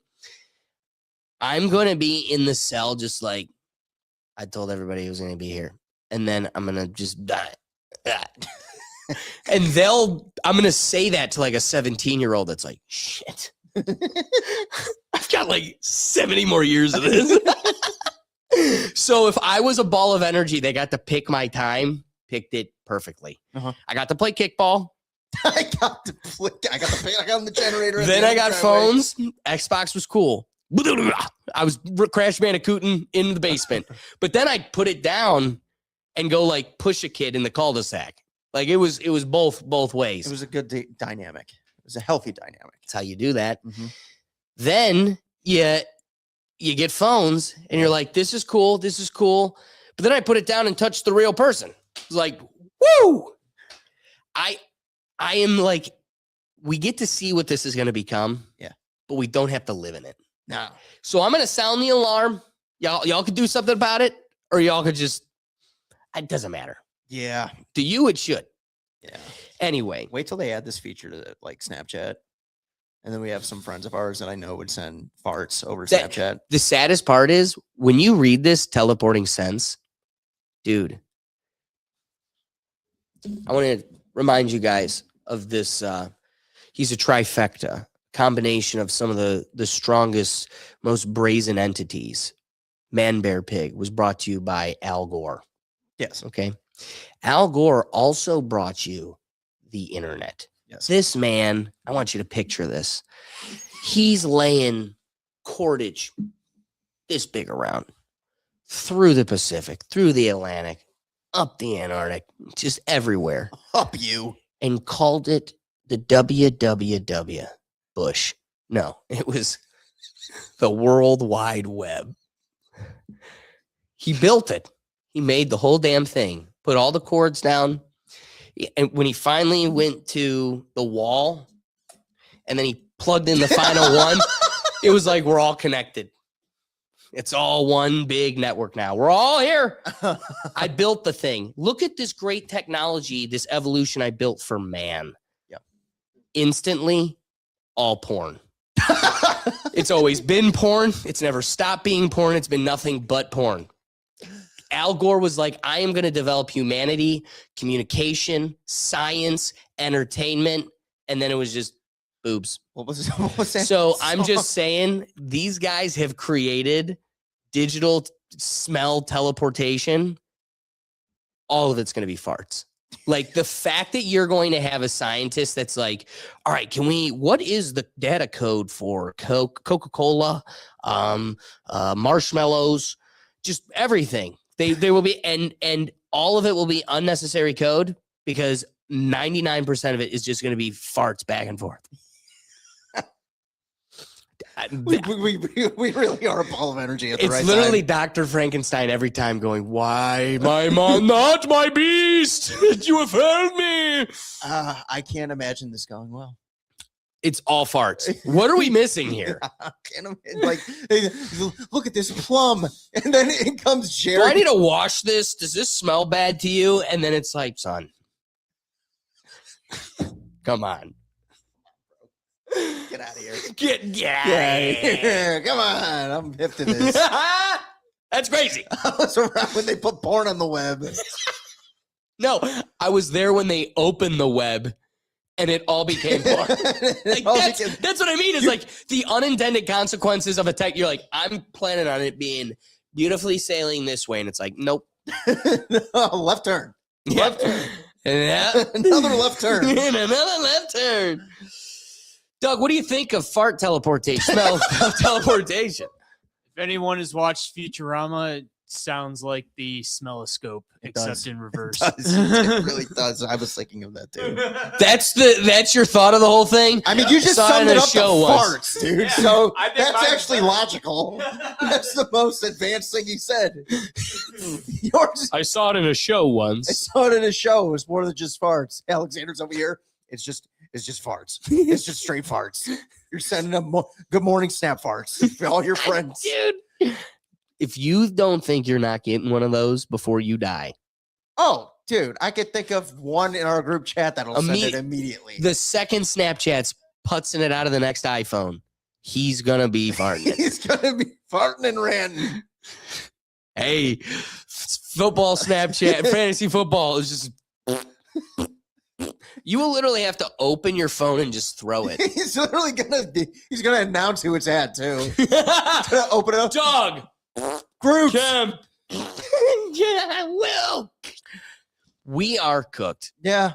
But you know what? It'll be fun. It'll be fun. Is that not the ape of humanity at its purest? Like, that's what you are. I mean, we're essentially looking at a giant network cabal of a list, and we realize it's all just a bunch of degenerates like us at the higher. Yeah, they're going to be like, smell this jerky. What do you think? Should I cook it more? All right, you touched on it real quick. This is a bit off topic, kind of back on topic when you brought up the Minion movie. Are you aghast that the three main leads aren't the mains in the new Minions movie? Well, they will be in it. Oh, like, I'm don't sure kid they'll yourself. appear. They'll be in it good. They'll be in it. But I like that it's a different. You gotta keep reinventing yourself. You gotta get new angles of this thing. I And couldn't having even- it be like 5 random monsters. like the Fantastic Four type thing, I'll give you a chance. All right. We'll see where it goes. All right. If you could fart bananas in the theater, it'd make it better. It was really bad. You brought up the Minion thing and immediately was like, oh my God, I saw. I love that I brought up jerky, like from the Epstein files. And you're like, but dude, going back to that kids animation, I'd like to. This is important for you. I plan on watching these movies before the third one comes out. Yeah, you should check And it out. I've already emotionally become attached to the three main leads. I don't. You're know. gonna watch them, and then you'll really be like, Kevin, banana Kevin. I literally saw that, and my mom texted me about the Minions movie because she listens to this from time to time. And I was just thinking in my head, I was like, oh my God, my mother knows that Alexander loves the Minions now. New lore she never knew. Keep it developing. So let me ask you, any wrapping thoughts on digitizing teleportation spells? I hope we get a lot of laughs out of it. That's all I really hope. We're for. gonna. Like, And movies, I think, will only get enhanced. I think it's going to be terrifying when you hear the first guy have a VR headset on thinking he's cooking on a grill and his house is burning down. He gets caught in it. But besides that, the far part's great.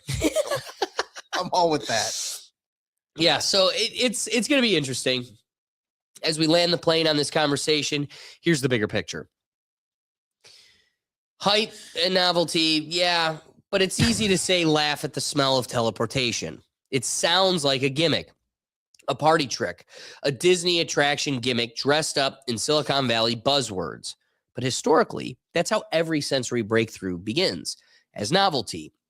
Before it becomes infrastructure, there was a time when recorded sound was a parlor trick, when film was a carnival attraction, when the internet was a hobbyist's back playground.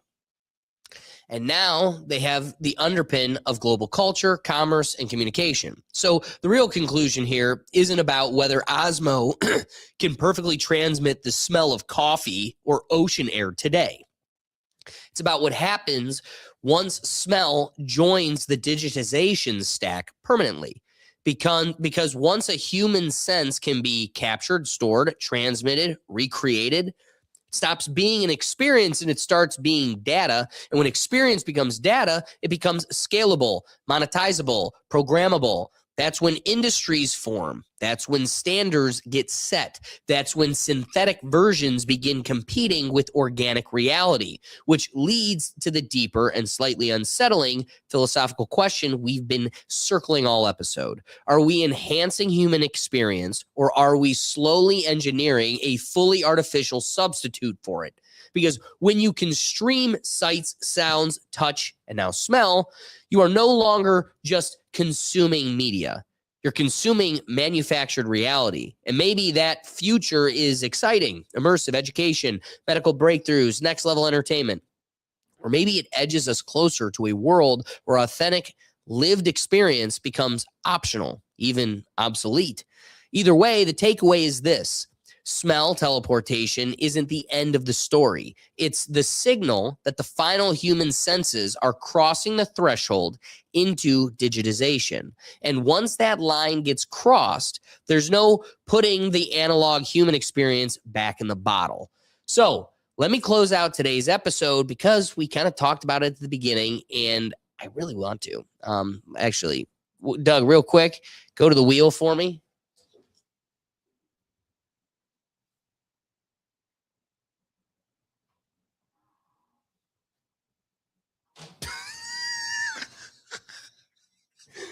Oh no, we got to do the Antarctica one. Oh, jeez. I really want to do this one. Since we're opening the can of worms about Antarctica, I want to talk about it. What a spin. Yeah. Who would have thought? Who would have thought? It was all random. Make sure to put yourself, join the Neuro Gym. Go to our website, www.rethinktechpodcast.com, where you could join for free, correspond, and be a part of the community. And this is where you could join our thread and give us topics and ideas and feature yourself in our episodes. The only way you can do that is through the Neuro Gym. So as I say that, we're going to be going to Antarctica. We're thanking Dan for this submission. He gave us a video submission for today's topic. Wheel topics should be right at top. Antarctica. Dan, thank you. Right, here's my. I'm a bit of a out there conspiracy philosophical. So why can no one The dudes in Europe, cut them a break. go to Antarctica? And I do believe, right? I do believe that dinosaurs and see the way they make movies, like the likes of iRobot, right, and Jurassic Park. They make all these movies, but where does the director come up with the idea if it wasn't already there? And I do believe that there is more in Antarctica that meets the eye, and all that stuff is going to come out. I once, right, was on Google Maps one night, and I swear by it that I seen a skeleton of a dragon on Google Earth to this day. I shit you not. I'm a big conspiracy theorist. Well, And the trust moon me, landing, right? there's a through The line. moon landing. Listen to this one. Let me this right. The moon landing in 1969. We landed on the moon and as human beings, correct? How the have we lost the technology and can't go back now in 2025? Everything is a bullshit reason. You know, why does what's his name, Buzz Aldrin, always refuse to put his hand on the Bible and say he landed on it? If I landed on the moon, I would be dancing around with nothing on, going, "Yes, I landed on the moon. Of course I did." But it's bullshit. Everything is a lie, man. The governments all over the world are hiding things. I could go on and on, lads, till the cows come home. So. For a non-conspiracy theorist, he boy has a lot of conspiracy. Yeah, he really just mass dumped at the end. Yeah, he just went from I don't really think like this The to boon I completely think like this. So the international agreement for not going to Antarctica is a military agreement. It's the Antarctic Treaty, and this was signed in 1991. It was a protocol on environmental protection, calls Antarctica a natural reserve devoted to peace and science. Began mining mineral resource exploitation, and unless there was very strict future conditions that are met, they wanted to ensure that the whole policy is so that Antarctica doesn't get totally mined for all of its fruits and resources and become hungry hippos, a goal of the international arena to take over. It is a weird thing because it's like, well, then who is in control? Some entity is. Mm-hmm. And it is weird that you can get all of these countries to agree on one thing, which is that none of us will not only mine it for its minerals, like we will literally use vibration guns to steal a president from Venezuela for oil. And it's like, yeah, but we respect the oil under the polar bear. Like, it's just this weird dynamic where the only way you can come here to even Starlink stream our rocks is if you have government approval, and no one gets it. So to me, it's one of those, I guess I'm as a kid growing up with the Discovery Channel, you feel like you don't need to go to a lot of these places. You've seen them. You've experienced them. We've been lucky to take, that's why I think my opinion on zoos have changed so drastically. Like, I think for the longest, I was the strict defender of zoos. And now I'm at a point where we're so globalized, whether it's watching the Discovery Channel or getting your take a couple, 2, 3, like inject.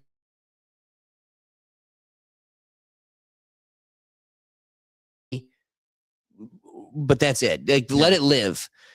Putting it in a cage and playing tug of war with freaks at the zoo is cruel. Yeah. And you're seeing, like, in philosophy class, we did a dissection on, like, what does it mean to be an animal? And so much of the consideration across time has always been a variation of they have no thought, emotion, subjective morality, anything.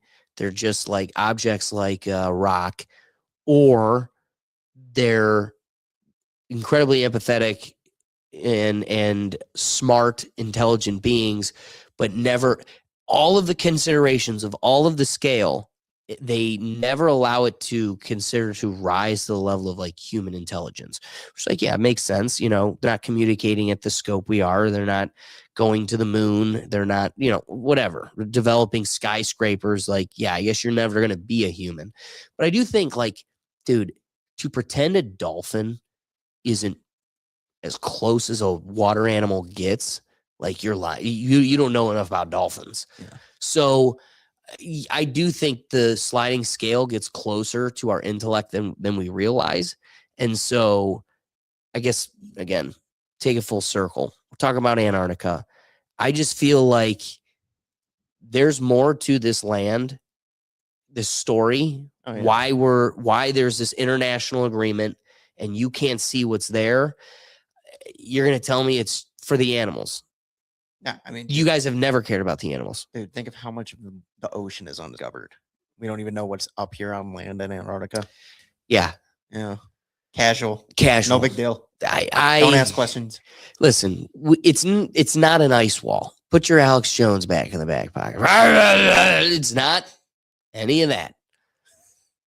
But I do think whether it's an under the ice military base, there's something there. Yeah. Oh, yeah. No, There's no doubt in my mind. There's got to be. There's that much. You're telling me there's that much barren land there. Barren? That we're not allowed to touch. Where the rest of the world, every inch is accounted for. Just look at how much resources we got from Alaska. And we bought it. It's not even all the way up there. Yeah. You're telling me we all just decided. What? Every nation hates each other, but we all agreed not to go up there. Right. Make that make sense. Yeah. Yeah. Yeah. Like, I'm not buying I ain't buying it. Doug, you think anything's fishy in Antarctica? So I watch a lot of Wi-Fi or sci-fi. I watch Wi-Fi. Watch a lot of sci-fi, and you know, who knows what's under all that ice? Because back when we were all one big continent, who knows what could be under there? There could be alien life, technology, previous civilization unknown to society. So do you think there's more to it that, like, if you had a guess, more likely than not, is it barren or something fishy? I mean, why does McMurdo Base have to be so damn large? Like, I mean, if you look at it on Google Maps, they got a lot of like big What is storage. that? I don't even know what that that is. is. That's like our research base in Antarctica, like the U.S. base, and a bunch of countries have their own bases. Right. Why would we bother all having our own bases? What is it called? McMurdo. McMurdo huge military base? It's civilian. It's a civilian base, you're saying? Yeah. All right, I'm going to pull this up. I'm just curious what it looks like. Well, it's like, of course it's civilian. Like, they are very much. NF's at peace. McMurdo Station. Wow, Doug, you're good. Look at all that land. That is huge. That's just ours. Who else has sites that large? China, I'm sure bet does. Some South American country I can't think of because South America is pretty close to Antarctica. You know, when you think about it, like especially that southern tip. Wow. So maybe it was one of these bases that went and confiscated that guy's Starlink. Oh, I'm Wow, sure it Doug, look was. how big that is. Yeah. And look at how much land. That's just barren around it. Yeah. That is crazy. Don't kid yourself. They know what's under it. 100%. They know what's under it. They're monitoring. And if it's just a giant pool of oil, you're saying they have the willpower to just leave it there. Yeah, I mean, they just let us have a playground down here or up here. Yeah. You know? Why use that oil when we could just take Venezuela? You know what I mean? I think it's just human nature. If you're standing over it, it's to them, it's liquid gold. Think of the They clearance. can never have too much of it. Imagine the clearance you have to be working there. Ooh. It's like that individual. It's like, where you don't just put like any stationed individual up there. This Right. guy has unbelievable clearance beforehand to get up there, and he's stationed there knowing this guy's not going to say a word. He's Right. not going to say anything. You're 100% right. You know, and it's not just ours. It's theirs too. We're all in agreement. We can't agree on shit up here. Yeah. You're all agreeing, then nah. We can't even agree on what to do with Brittany Griner. No. No. We botched that deal, but that deal, we nailed it. We nailed Touched it. Nothing. It's crazy. Yeah, I ain't buying it. I'm with I don't Dan. think that guy saw a dragon, but he saw something. He saw something. I would concur. All right. I appreciate you guys joining us. This was a fun one. Shout out to Dan for the interesting topic. If you want to find yourself featured on the Wheel of Topics, all you got to do is go to our website and join the Neuro Gym. It's free. Also, if we made you laugh, if we made you think in today's episode, the best you can do to support the show is like this episode. Be sure to share, because if you liked it, then someone else you know will too. And that's where it really helps us. Beyond anything else you could do to support what we're doing, sharing that link and hitting the like button sincerely assists us. But be sure to subscribe and hit that notification bell, because we're here every week. We're going to be doing Tuesdays at 8 p.m. here moving forward. So be sure to join us here each week on Tuesdays. But we also have our reaction show on Sunday mornings. Wake up, have a cup of coffee with us, and get a little break from the social and political chaos, have some laughs. But from that, the podcast, we've got the podcast episodes. And then also, don't forget, we're going to be doing these Epstein deep dives on Wednesdays and Saturdays. So if you're looking for one central place where you can find all of our content across the channels, it's at our website at www.rethinktankpodcast.com. So be sure to head on over there. But otherwise, guys, we appreciate you joining us, and we'll catch you next week.